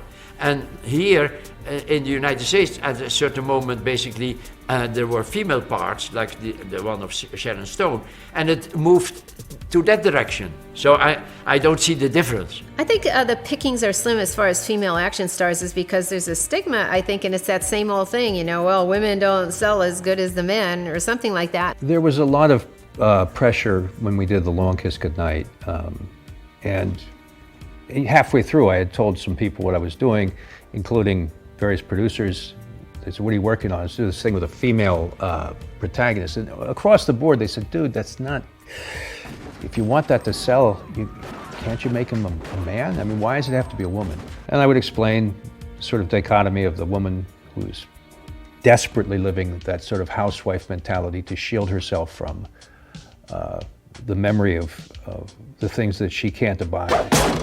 They said, well, just do it with a guy. And I just, no, it didn't feel interesting if you put a man in there. It had to be this woman. As I got more into it and we got Gina involved, it became a really powerful film that ultimately the critics who had said use a man, box office-wise, they were probably right. Story-wise, they were wrong. It didn't work with a man. It was a perfect woman role. It didn't sell. Whoever set us up is really connected. What are you doing? What are you doing? What are you doing? Relax. So, Tango and Cash was an interesting experience because you had this diverse group. John Peters producing, Sly, Kurt, and Andrei Konchalovsky directing, who Andrei had directed a couple of good films, but they were very different to what we were making. And I had an office next to Andrei, and I was sitting there with my assistant, and we heard John Peters outside in the car park shouting out to Andrei, don't forget you're making a buddy film. At the time, Andrei, English wasn't that good at the time, and he came to his Romanian assistant and said, what is buddy? Look up buddy. And I thought then, well, we're probably in a bit of trouble here because it's a genre that the director didn't understand, They went way behind schedule. I mean, I was the executive producer and directed the second unit. The studio said after week 2 or 3, this is not working. Instead of that, they waited till week 14 just to say, this isn't working. And I said to them, we've only got 2 weeks to go. I mean, you're sacking Andrei with 2 weeks to go. That's fairly stupid, So, but they did, and it was fairly stupid, It was John Peters that made a suggestion about the end action sequence where we had these great big earth movers, because he'd drive into the studio, he'd pass this earth mover working down the road, and he said, I want a whole sequence with 12 of these, So I said, well, it costs 500,000 each, maybe we can do it with less, So he had the idea of making it bigger. Sly and Kurt wanted to make it a more thoughtful film, and I think it was John that wanted to make it a more kind of, wow, this is the biggest action film in history. The film worked okay. I mean, it could have been better, but what film couldn't be better? And I think it made them money, and there was always talk about making another one, which in a way is quite good, because there was a good chemistry between Kurt and Sly, and I must say Kurt's a really charming guy and very easy to work with, it makes life so much easier. Sylvester Stallone and Kurt Russell. Tango and Cash. Early 80s, Arnold wanted to do Total Recall. Dino refused. Company of Dino there went, let's say, bankrupt or something like that. Arnold basically called Mario Casar and said, buy the script.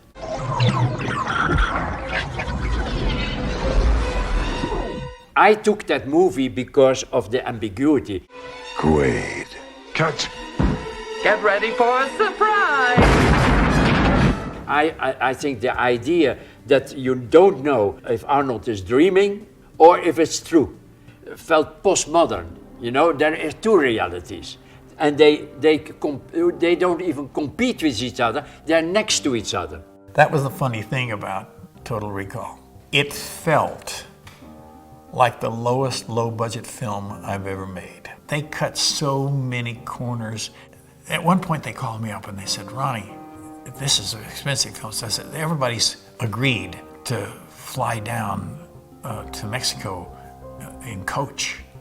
Are you telling me that Arnold Schwarzenegger is flying coach? And they said, well, no, not Arnold. So I said, well, no, not Ronnie. Do you think you could play along? Yes, sir.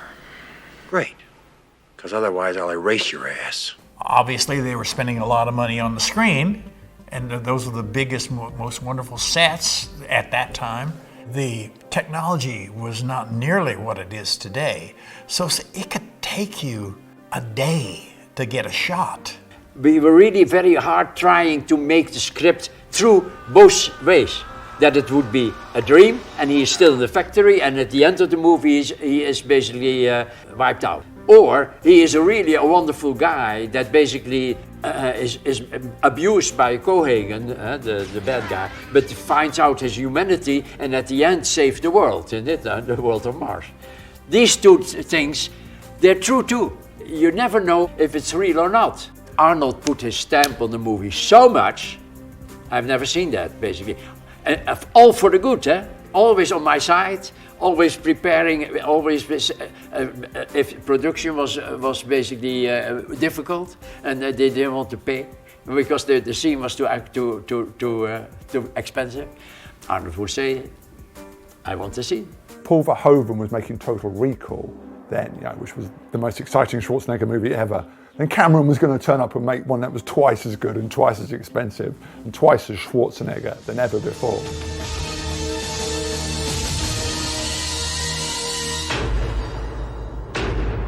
When I decided to go ahead with Terminator 2, I got so much flack from you name it. The Hollywood Reporter, Variety, CNN, I'm going to bankrupt Carco, I'm crazy, overspending, but you name it all. Success has many fathers. At the end, it was a big hit. They all said, of course. Terminator 2 was a classic example where that felt like a great use of money. When you went to see T2, you felt like, okay, they took what was already a great movie and made something that was so much bigger. They're both great movies, but arguably better. That never felt like a waste of money to me. Everyone expected a sequel sooner, and then after a while, people started to learn about Mr. Cameron, and he takes time between things. And then he had this kind of inspired idea of, can I go one better than the T-800, the Arnold one? How do I make a worse one? And he created this idea of the liquid metal. And then he had to figure out how to make the liquid metal. James did something very, very smart and very expensive. He perfected the special effects and showed me a reel of the special effect that you see in the movie before we start really shooting. So we spend, I don't know how many millions of dollars in doing the chrome guy, the finger that goes like this, then the guy that comes out from the floor. And when you start seeing all this, you say, oh my God, this is going somewhere amazing. What expanded with Terminator 2 was not just the level of action and the level of excitement, it was also going to be a special effects revolution as well. And when I saw the T-1000, and I came up with this stuff that kind of almost made you nauseous when you listened to it, because I felt like the visual was so groundbreaking that the music had to meet that bar and not be any cliche of music that we know, because we are now seeing something we've never seen before.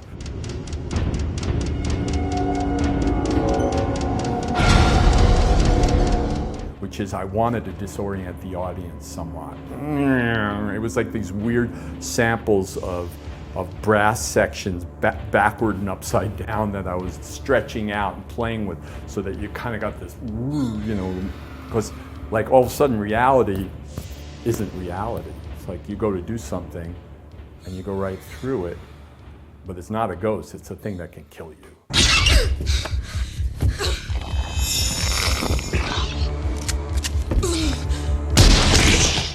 What I love about Terminator 2 is the characters and the humor, the idea of Arnold Schwarzenegger sort of being a good Terminator. That's definitely you. If I ever sat alone in a room with Cameron and say, Avatar's great and all that, and you're doing such amazing things, but you're the guy who flew a helicopter under a freeway bridge, and you've not bettered that. In some ways, Terminator is kind of like the cusp, isn't it? It's the kind of culmination of the great 80s era, although it's 91, I know that, you know. It's the point where all the 80s stuff had done as much as it could possibly do, and you can feel the kind of the move toward CGI and Jurassic Park, all the things that were just around the corner. So it's a film almost to be celebrated, you know, as the last great hurrah. But at the same time, it's just another wonderful piece of storytelling. There was a period of time where the John Woo style was very prevalent.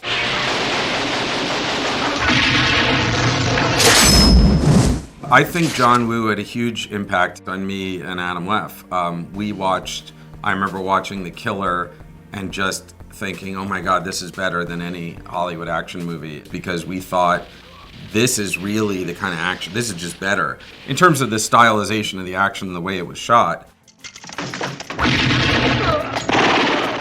everyone I knew in Hollywood was watching those movies. One of the executives in Warner Brothers, they said, why do you want to use these guys? They don't even shoot sync sound. And they kind of disrespected John at that time. So then Universal sued John Woo, and he made Hard Target with Van Damme. So Van Damme, he went through this period where he was the guy bringing in these Hong Kong directors, right? John Woo, Ringo Lam, Choi Hark. He was sort of the guy to bring them to Hollywood, and it made perfect sense because obviously martial arts is a big part of it. Not so much with John Woo, funnily enough. But that style, it stuck around. You know, it really did influence Hollywood for a period of time.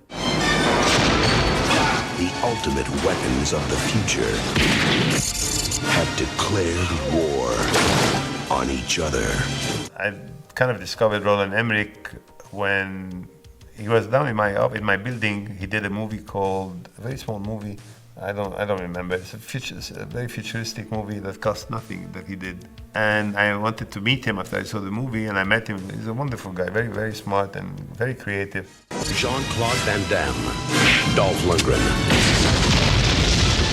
Universal Soldier. I had a screenplay called Universal Soldier, where I managed to put Van Damme, who came to Cannes and Mario, I want to make a movie with you, at the right time, right? So I get the screenplay I needed two guys that were all represented by the same lawyer, Jake Bloom, who was our lawyer at that time. He was very nice, very helpful. And I said, look, I want to try to put Jean-Claude and Dolph together in this movie, and I'm going to have this German director, Roland Emmerich, do it. And it was actually the first big hit of Van Damme that cost a certain amount, and from there on, of course, it became more and more famous and more expensive, and it worked. So that I did it not because I wanted to be in the sci-fi movies, but that was the story that I liked about it. I am in the original Universal Soldier, but you need the pause button to see me. It's in the early part. It's in the Vietnam flashback. It's Jean-Claude and I in the foxhole. And I run off and, you know, I guess I get blown up and put on ice and come back 8 years later as the bad guy, as Seth. I guess you can look at it like that. Studios are making pictures for the largest common denominator of people. They want to get as many seats in that theater and paid seats as they can. Now they need the date crowd. They need the women to come with them into the theater, maybe younger audience. The original cornucopia the studios were chasing was the foreign box office, which liked the R-rated hard action movie, bloodshed, action, mayhem, and a plot that is not dependent on dialogue. They saw what happened with the Ninja Turtles that appealed to everybody. Hey, there's toys and hamburgers to be had here, but they have to be PG-13. Let's rein that back in. There were the franchise elements. There were the books and hats and T-shirts and cups and mugs, and in some of the cases almost made as much money sometimes as the movies. Arnold Schwarzenegger is Jack Slater. This hero stuff has its limits. I mean, it started as me saying to my writing partner, Adam, we should do a reverse Purple Rose of Cairo. The bad guys are in there. I've seen it on screen. Could I speak to the drug dealer of the house, please? where a kid goes into a movie and it's an action movie and we get to live out all of our fantasies as fans. And the idea that you, as a fan, by knowing the genre, would actually have a huge advantage just seemed to me, who wouldn't want to see that movie? That just seems like exactly what I would have wanted to see when I was younger. I mean, I was only 22 at the time. I think you could definitely say that Last Action Hero turned into the classic snake that eats its own tail. It definitely was a weird moment to be parodying certain people and then have those people take over the movie. It was a chance for us to step in and take this sort of basic idea of lampooning the current action genre. But I wanted to take it a little further. Now, eventually the writers of that script, that original, they didn't like what we did. And they were pretty vocal about not liking what we did. And that's fine. Then something fun happened, which is someone did what Zach thought we did to his script, that got done to our script. And we said, hey, we don't like it, because it got taken away from us.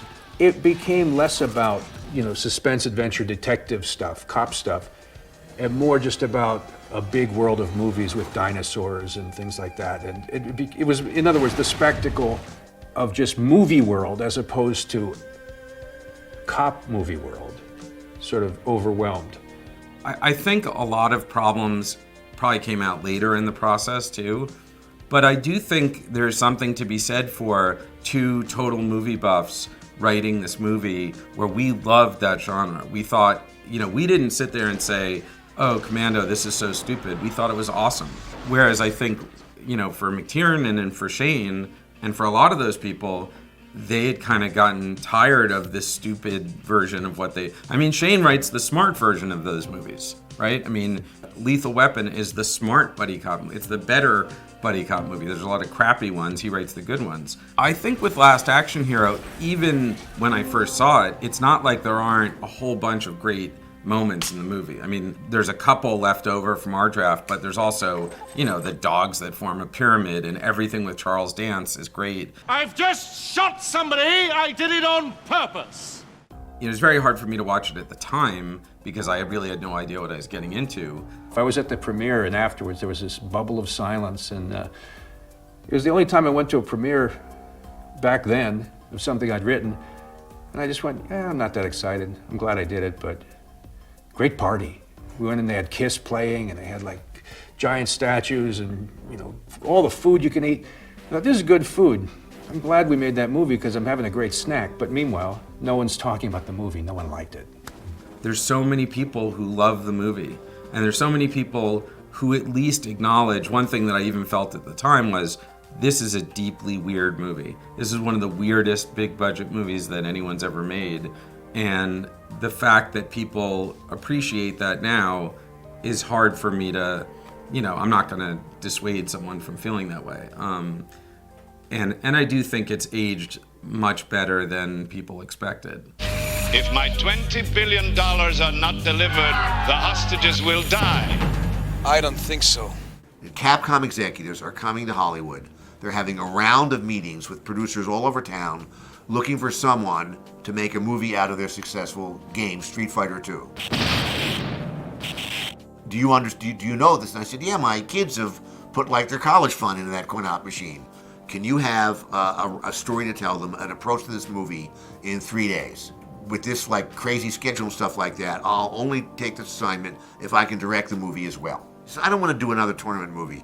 So I came up with more of a G.I. Joe. In other words, people have said to me since then, you actually made the first G.I. Joe movie. I just decided that General Bison was the ideal person to be the villain. I'm looking at the cast of characters. And since the characters were all international fighters, I thought they come together because the UN goes through. I invented roles for everybody. So I pitched this to them in the meeting, and they go crazy. And they were on the same wavelength. They showed me a sketch of Bison's underground base with missiles and stuff. So I inadvertently pitched them something they were thinking of doing. But anyway, they had a budget in mind, and so the first couple names on their list, Stallone, Schwarzenegger, the obvious choices, they were unaffordable. And then they said Van Damme, and could we afford Van Damme? We go, well, probably, but he has his accent. And they go, what accent? Because they're only hearing him dubbed.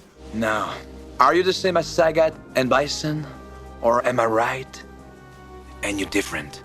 Isn't there a danger putting Van Damme in the movie that people are going to expect an R-rated movie? Because you wanted it PG-13. So that was nagging at me, but they were adamant about that. I mean, I completely understand why Van Damme did Street Fighter at the time. It was a massive payday, and it was a big property. It was a big film. Everyone's going to go and watch it. For General Bison, our first choice was Stephen Lang, who was the wonderful villain in Avatar, and he came in and read for us. He was phenomenal, but the Japanese, they were really into this marquee value, and Raul Julia was a much bigger name. And as it turned out, his children played the video game, so he knew it, and he said, all right, I'll do a popcorn movie for my kids. Game over! Right before the movie came out, the censorship board, even though I without doubt had done a PG-13 movie, they rated it R. You cannot advertise toys for an R-rated movie on Saturday morning television. I had to start cutting back on the fights, on the impact, on any blood. We turned it in again, it was rated R again. So now we cut deeper into the fights, and we turned it in, and they rated it G. Like, oh my God, that's the kiss of death in another way, because no teenager is going to want to see a G-rated movie. That's a Disney rating. So I had Jean-Claude come back in and give me one wild line where he said, 4 years of ROTC for this shit. And then we submitted it again. They go, well, you have to get a PG-13 now with that curse word. It was a very profitable movie. It made over $100 million. It's only one of 2 Van Damme movies that broke $100 million. That and Time Cop. It wasn't the best film. I think most people agree, especially as a fan of Street Fighter. You know, it's very different to what the original concept is. You know, for Van Damme to do that, you know, it didn't put it past him at all. It's like, yeah, go for it. It's a big payday, big film. You know, it's a bit more for the kids. Go for it. You have made me a happy man. Next, I'll make you a dead one. Yeah, True Lies is almost the exception that proves the rule, I think, in Cameron's films. I'm sure it was sold in as, what if James Cameron directed a Bond movie with Schwarzenegger in? What would it be like? For 15 years, Harry Tasker's been leading a double life. Mr. President, one of our best men is inside. Transmitting now. It's the one he didn't originate. So it came through Schwarzenegger. It was a Schwarzenegger project. And I think he persuaded Cameron to do it. I think he came into it almost like a director for hire.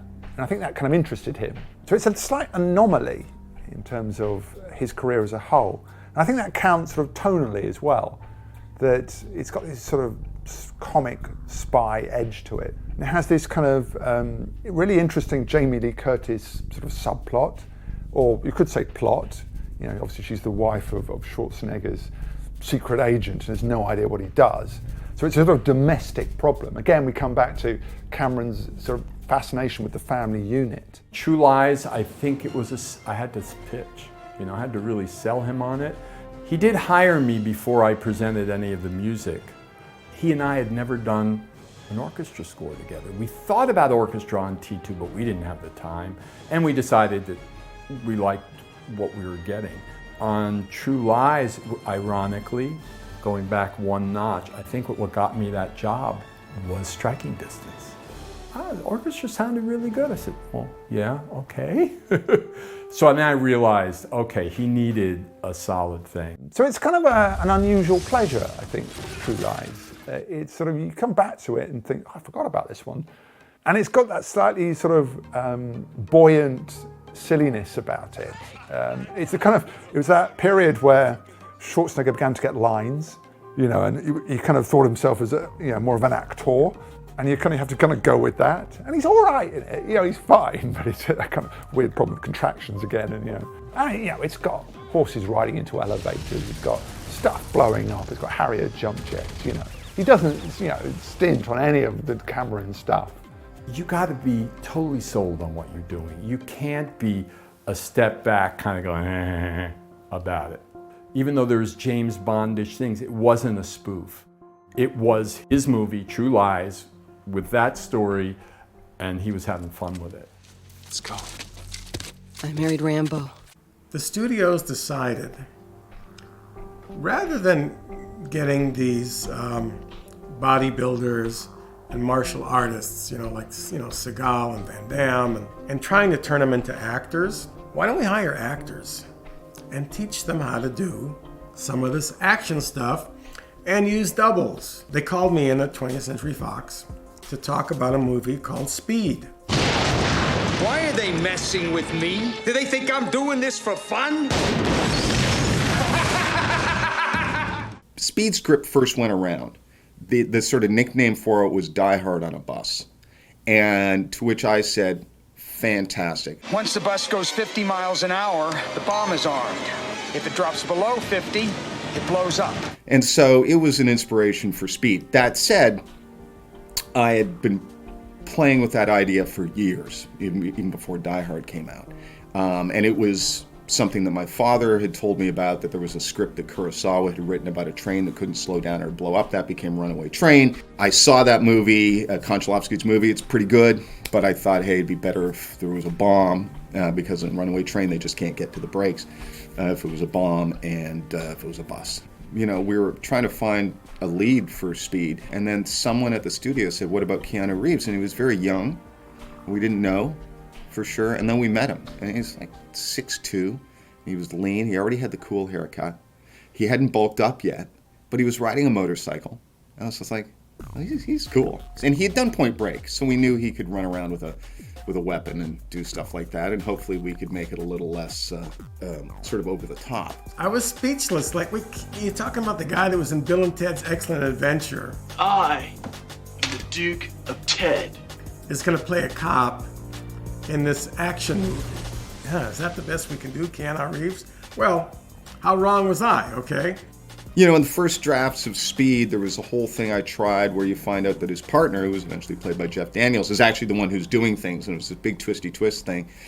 And it ultimately didn't work. And the reason I'd done that is because I didn't think having Jack go up against someone who, if they had no contact really, except on the phone, if there was no personal thing, it wouldn't be that interesting. And I just neglected to think that if you cast Dennis Hopper, it's going to work great. I think Speed showed that you could have a cast that didn't have big stars in it, but that the movie itself would be the star. I think when Hollywood realized that they could cast somebody like Nicolas Cage in something like The Rock, I think when that happened, around that time, the Jerry Bruckheimer type film, the Simpson Bruckheimer movies, these movies forsook the action stars, the real action stars, the bodybuilders, the guys whose acting was a little rougher around the edges. Maybe we can we can have Nick Cage in The Rock, which is, one of my favorite. I'm not always a huge fan of Michael Bay films, but that one I love. And it's got Nick Cage and Sean Connery, and it's like, this is pretty awesome. One thing you'll notice with a lot of those characters and those actors is they've got a sense of humor. And Nick Cage, my God, he was a comic actor. He knew how to do that. So you get that guy in the lead, and I think you're probably rooting for him more than you are for someone who's huge. I was called in by Jake Bloom, who I had a 3-picture deal with. Told me, Matthias, you might as well give up. And I said, what do you mean? It's over. I said, what do you mean it's over? It hasn't even started. Oh no, I told the same to Schwarzenegger, Stallone. It's over. You guys are done. It's the Keanu Reeves, it's the Brad Pitts, it's the other guys now. It's not you anymore. It did seem like the very specific tropes of the kind of loosely cop or military-based action movie were starting to wear themselves out. These guys weren't able to sustain a career in theaters. Arnold's movies didn't make any more money. Stallone's movies didn't make any more money because they were too expensive to make. I remember seeing a test screening of I See You years before it came out. It had a disastrous test screening. Disaster! It was Stallone's big comeback after Copland. People cheered when he came on screen. By the time that movie was over, people were cursing in the lobby. Just a handful of years before, with stuff like Rambo 3, the biggest movie of all time at that period, just a few years later, he was in this movie that was, it was junk. Stallone and Van Damme started using stunt doubles a lot once they moved into that straight-to-video era, just because they didn't feel that what they were doing on screen was appreciated as much as it used to be when you'd see it in 35 millimeter on a big screen, slow motion. Yeah, that's Van Damme. He's really doing that. Remember, digital effects have that's a very important part of the story. Because what you saw was a transition from a time where the best that Hollywood could deliver in terms of spectacle was makeup and stunts and certain types of action to we can do anything. I remember when The Matrix came out and thinking to myself, okay, finally, Hollywood have figured out how to do it right. This is how you shoot a fight sequence. You do it the Hong Kong way. And here we're seeing it in The Matrix, and it's glorious.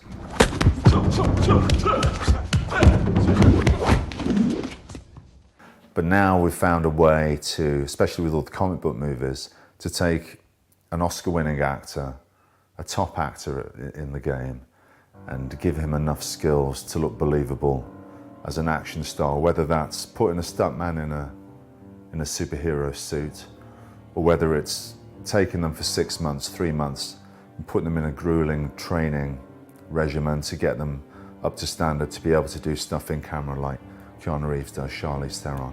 They've figured out how to make anyone look competent.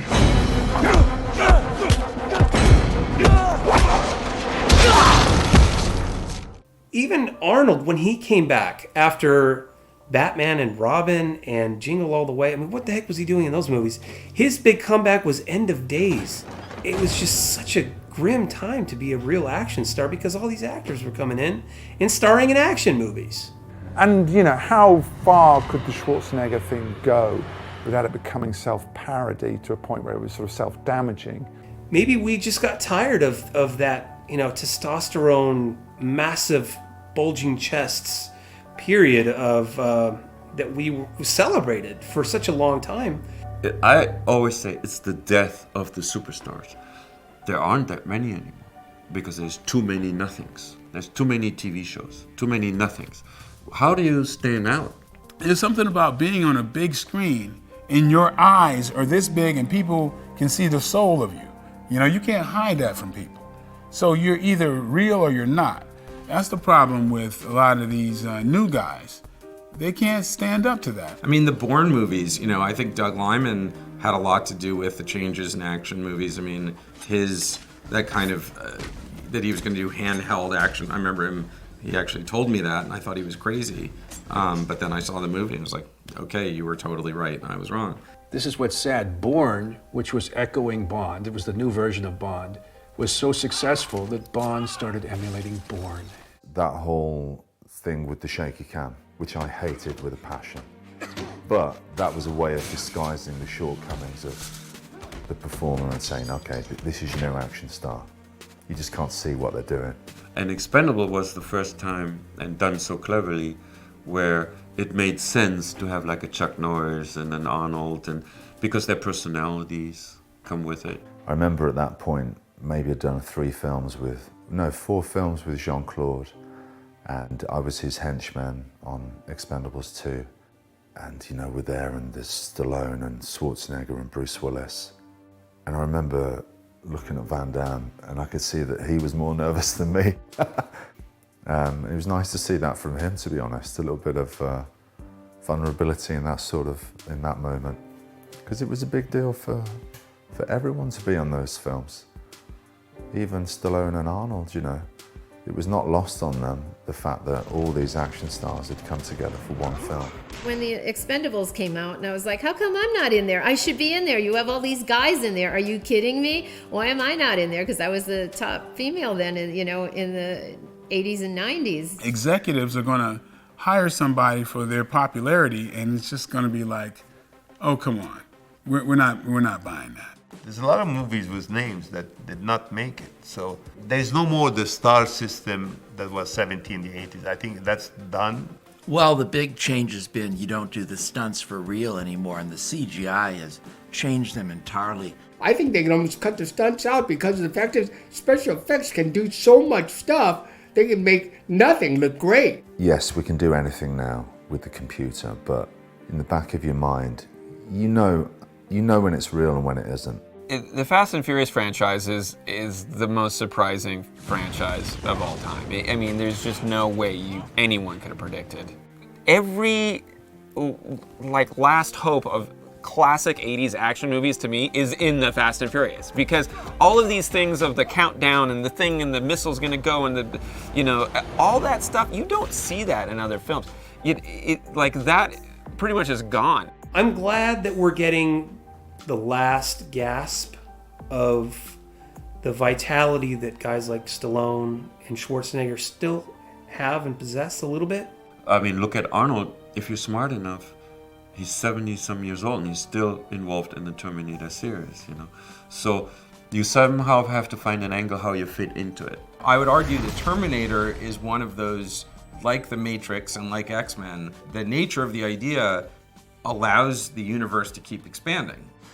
Bruce in these Die Hard sequels is getting more formidable. Die Hard, what's tough about it is it's a premise about a character who finds himself in an unlikely situation. If he keeps finding himself in that unlikely situation, it becomes increasingly difficult to keep that premise going. So, the character is getting older, but he's getting more indestructible. I was at one point approached, and I wrote a very extensive treatment with my friend Chuck Mondry of A Lethal Weapon 5. Never really kicked off, but I like it. I still keep it. Some people ask us, how would you do it? I said, well, look at this. It's 63 pages. It's a treatment. Read it. God damn it. If someone right comes along and tomorrow comes and knows how to do Aikido, it could be another Steven Seagal being born. It always has to be that guy that knows how to capture the audience. People are finally aware of who Scott Adkins is. Scott Adkins, for example, is a great martial artist, one of the best I've seen. And I think that's the allure about Scott, is that he can get up and do entirely all of his stunts and do some, incredible kicks and fight sequences, choreography that make people watch the film and tell their friends about it. When I first started, I'm talking about independent, lower budget sort of action movies. But when I first started, you had about 7 weeks to make a film, which was, difficult, but you could do it. And now that 7 weeks has shrunk to about 4 weeks, sometimes 3. And that, for me, is the most difficult part about being an action star, as it is in today's world. Scott Adkins, myself, Tony Jaa, we're finding our way. Well, Scott and Tony are like my brothers. And I'm very connected to Scott. I'm just super proud every time I see him do stuff, and I'm glad that he's producing and getting involved, more in front end, behind camera. He's kind of like my big brother, really. Someone I look up to and can ask advice. He's a very wise guy, he's been in the industry a long time, smart guy. Tony's such a beautiful spirit. He's probably the most, the person that's closest to the exemplary idea of what a martial artist is than anyone else I know. The things that I love about, Jason Statham and Gerard Butler are, again, their charm, right? Because both of those guys can, kick ass and do great stunts, but they also are funny. The Rock is incredible. I mean, he's a guy that I think you would think that, this guy so big and whatever, he can do whatever he wants to do. But he's like one of the nicest guys you will ever meet. Somebody should have had a word with The Rock about 10 years ago when he'd lost all of his muscle, because he was obviously thinking, maybe this muscle thing's not good anymore. Maybe I'm too big to make it in Hollywood. Well, he's changed his tune now, hasn't he? When he did Pain and Gain, he went big again, and he stayed that way ever since. I want Dwayne Johnson to just make his R-rated movie. I want to see him make his Commando, his Rambo. He doesn't have a Touchstone movie. I mean, present day, there's the Deadpools, which cost a lot of money. They don't cost probably as much as an Avengers does, but they cost a lot to make, and they are as R as you can get. I like The Raid. I like The Raid 2. Again, these movies are not, they're not for everybody, though. Raid movies are borderline horror films. I mean, they're so bloody and just taxing on your spirit after a while. Like Commando, you can watch with your dad, your grandfather, your son, and your wife, or your girlfriend. You can't watch The Raid with those people. You gotta watch The Raid by yourself or with your buddy. I think you are seeing a return to R-rated action movies. I think obviously Taken was one of them, but John Wick. I mean, John Wick is, I would argue, kind of a better version of an 80s action movie in that you could pitch the first 30 minutes of John Wick and grab somebody's attention. And the action is so different than the action in other movies. I look at Keanu Reeves and what he does in the John Wick films and The Matrix and other movies, action films. And because I'm someone that does it, I understand how hard it is. And I can see the hard work that he puts into it. If Keanu Reeves can pull off John Wick, other people can pull this off too. But why can Keanu Reeves pull it off? It's not that Keanu Reeves even has a muscle, but Keanu Reeves is so super cool. The true action stars of today are somebody like Keanu Reeves and Tom Cruise, and they're, you know, he's literally putting his life on the line, Cruise. I mean, you've got to respect that. He might not be as physically capable as Jet Li or Van Damme, but man, he's hanging off the side of planes, right? It's amazing. A couple of the big action directors nowadays started out being stunt doubles. Chad Stahelski, who's directed the John Wick movies, he was a stunt double for Keanu Reeves. Also, David Leitch was Brad Pitt's stunt double for years, and he was also the stunt double for Van Damme. They're both directing huge movies now. David did those, the Deadpool sequel, and they basically know how this shit works. It's not clear to me what the kids think about this, what a teenager now thinks about Stallone and the Rockies and the Rambos and Arnold Schwarzenegger, the Terminator that's about to come out, the new one. For you and I, we remember the glory days of action cinema. It's full-on, pulls no punches, gory, violent. Miss those movies, man. It's because I fell in love with these guys and the first time we saw them, Above the Law. You know, wow, he came out of nowhere, Steven Seagal. What a beautiful talent he had. And he was different than anybody else. And even though over time their skills or their appearance may have degraded a bit, you know, I mean, we look at Steven Seagal today, he's not the same guy we remember, but he still has that skill. And it's still worth watching. It is. The action movies of the 80s, the ones that are memorable, they had a little more plotting, more twists, more plausible villains. And nowadays, I think people are emulating just the stunts, you know, and not looking at the underlying material. Well, you know, I think the films of the 80s, I think they came from old school heads who, they knew story arc, they knew character arc. And built on that, they put action there that was organically motivated by the story. I find more today that the action motivates the story, not the story motivates the action. The question is, do you care about anybody that got shot? That's the real question. But today, I don't, you know, you got shot. I like that special effect. That was great. Do I care about you? Today's generation just seems like they don't care what's out there. I'm going to go see it.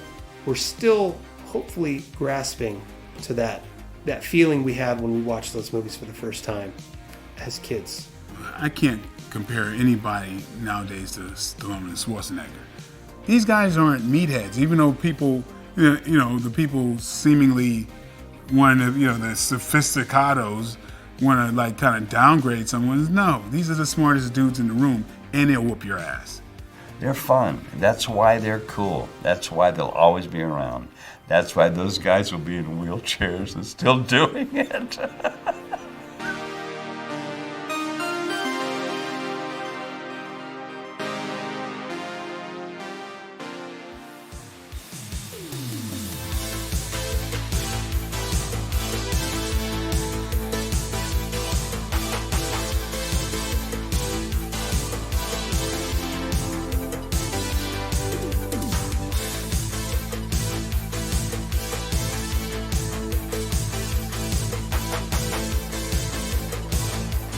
you know, Darkman, which I love.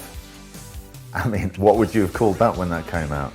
Obviously it's a superhero movie, but what were they calling it at the time? Was it an action film?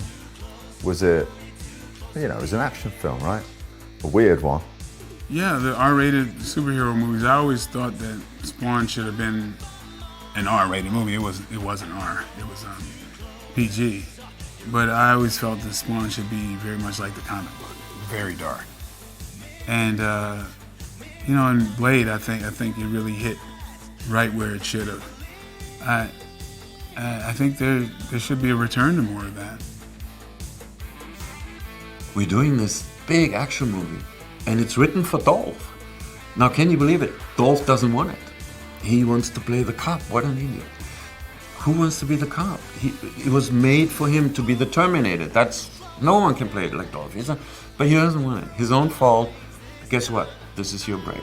You're going to take his movie, and you're going to be the guy in his role, and you're going to be the Terminator. You're going to kill all these people. But you have to do all your own stunts. Arnold Schwarzenegger was the buffest guy on the set, right? That you saw. But there was a guy called Sven, which was his trainer. Did you know about that? Sven Ulrich. Yes. Do you know, to show off how weak he thought Arnold was, he would say, "Arnold, come here. Put your elbows up." This is a true story. He put his hands under Arnold's elbows and lift him in the air like this. Bloodsport and the Kickboxer movie after it, the first two Jean-Claude Van Damme films, I didn't actually write those songs. But they hired me to sing them. So, but I was approached basically as a session singer. I did a lot of that back in the '80s. I was the voice for Toyota trucks and Coors beer and all these kinds of things.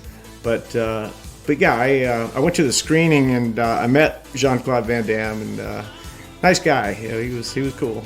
He came out later to a nightclub I was playing at, and the bouncers were giving him a hard time. He had like an entourage with him, and I said, "Oh, let this guy in." So he comes over to thank me later, and I told him that I was the one who sang in the first movie, and he said, "Oh, the music was better than the movie." We had to have a certain kind of a body, or at least on the road to that kind of body, or we weren't action heroes, and that was because of Sly Stallone and Arnold Schwarzenegger. They set the standard, with steroids, mind you, but they set the standard. And in fact, I won't say who said this, but I will give you an imitation. It's my favorite line I've ever heard him say, and I've heard him say many funny things. If I had known about human growth hormone, I'd have never done steroids. I will not say who that is. I know what you're setting up. The poster's on the wall. Speed 2. I know. But as I always point out to people, it says based on characters created by. It was a party that I was not invited to, and there was part of it was like, well, I should be writing this. But, you know, the way Hollywood works, Jan de Bont became the star, and he got to sort of do what he wanted, and that didn't really include me on the sequel, and I was fine. You know, I can pick apart that sequel, everything that's wrong with it. I hate RoboCop 2, although I got to tell you this, when they were making RoboCop 2, they called me up and they said, "Ronnie, we're going to do RoboCop 2. I said, "So?" And they said, "Would you be interested in being in it?" I said, "Did you not see RoboCop 1? I went out of a 140-story window and I'm dead." They said, no, you don't get it. What? We fixed up RoboCop. What if we fixed up Dick Jones and he was Robo-Villain? I went somewhere, I think I was on IMDb trying to check because someone told me there was an incorrect credit and I was trying to go and see if I had to fix it. And there was a chat room on there and someone said, "What happened to Brad Fiedel?" And someone else, "I heard that." I'm like, somebody cares? I mean, I've always just been in the trenches doing my thing till I wasn't anymore and moved on to other things. And so it's heartening to think that all those years and hours spent in the studio that there's actually, it's inspiring or meaningful to somebody somewhere. As I look back, you know, I love all the movies, you know, well, most of them, I can't say all of them that I did, but I like the fact that where my career went. And would I love to be in an A movie? Yes, and I still think there is hope that I will be in one someday.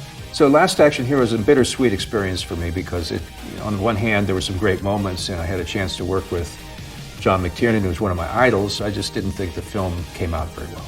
It did not change my enthusiasm. It did not alter my approach as I went on because at that point, I was perfectly willing to write one off as a job for hire where it's not my job in that case to complain to the director. It's my job in that case to sort of do the best I can and execute the vision that I'm being paid to service. And I really like Predator 2. You know, it's not as good as Predator, but it kind of makes the point of not having Arnold in it work well.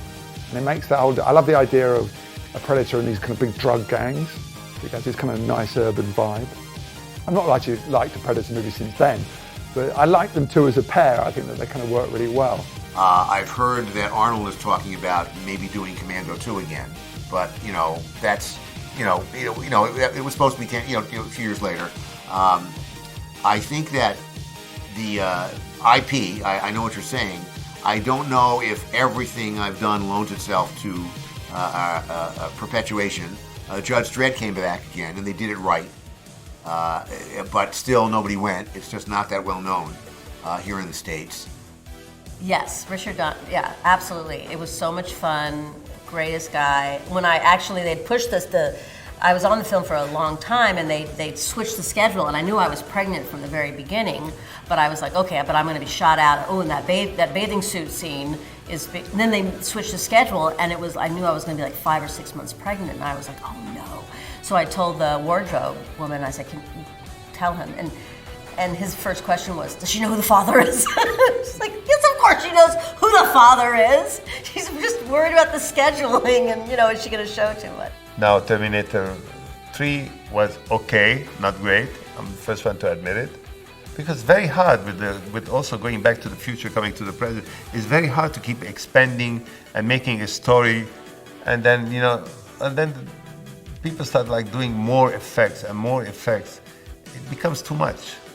But this one, there's at least Cameron involved, and he's supervising it, so I'm sure it'll be canon. Because number 4 was okay, not really fantastic. We were gonna do the number 4, but we had a totally different approach to it.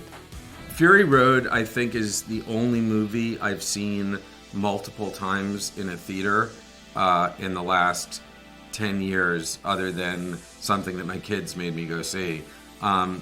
To me, that was one of the best action movies I've ever seen. I mean, the trailer for Fury Road is one of the best action movies I've ever seen.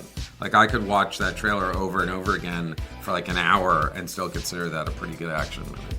People come up to me and say, I grew up on Road Warrior, Commando, Inner Space, man. That was my childhood, and it created who I am. And when I say that, I always sort of step back half a step. Probably another serial killer, because anybody who watches those movies that much, man, is warped somewhere. But people, I would have, when I'm doing a Comic-Con, I will have fathers bring their children over to meet me because he grew up. His father showed him Road Warrior or Commando when he was 12 or 13. They snuck him into the when Mum was in bed, and they sat there and they watched it together. And since then, he's been addicted to it. And so his kids, he wants them to meet the guy that did it. This is the guy that was in it. So it's quite interesting that now I think they're more relevant than they were when we made them. Well, again, like I said, Die Hard, I think was great. It was a great film. I think Lethal Weapon was a very decent film, but I think it's the 1 and 1. But the, part 2, part 3, I think those started dropping down a little because the quality of the whoever wrote the film just could not match what was originally done. I have stepped into a lot of my favorite franchises somehow and taken the baton from another composer. Rambo is a great example. One of my heroes, Jerry Goldsmith, scored some of the greatest action scores, certainly in the 80s of all time, really. So when he started with First Blood and all the way through 3, it's funny, when Stallone called me for that, for one thing, when Sly called me to do Rambo, I didn't think it was Sly on the phone. So we'll get past that. I thought it was a friend pranking me. So I was busy too, and I kind of hung up. It's really bad. Anyway, so once I found it was actually Sylvester Stallone on the phone, I went and met with him, and the first thing he said was like, look, I love your music, but what do you think we should do here? You know, there's a big void, Jerry. You know, and do we just kind of reset? And I was like, no, we don't reset. What we do is we use Jerry's themes, pay homage. It's the heart of Rambo, but we need surrounding themes that are new, that complement it. And the main theme that I wrote for Rambo, it's funny, I've heard a lot of people misattribute it to Jerry, because I play them next to each other. You hear the trumpet, you hear the Jerry Goldsmith theme, and then my theme comes and it's kind of like the B section, and sometimes it's reversed, and Jerry's the B section on this. So it's so intertwined, and I kind of wrote it in the style of Jerry. To me, that's the way to do it.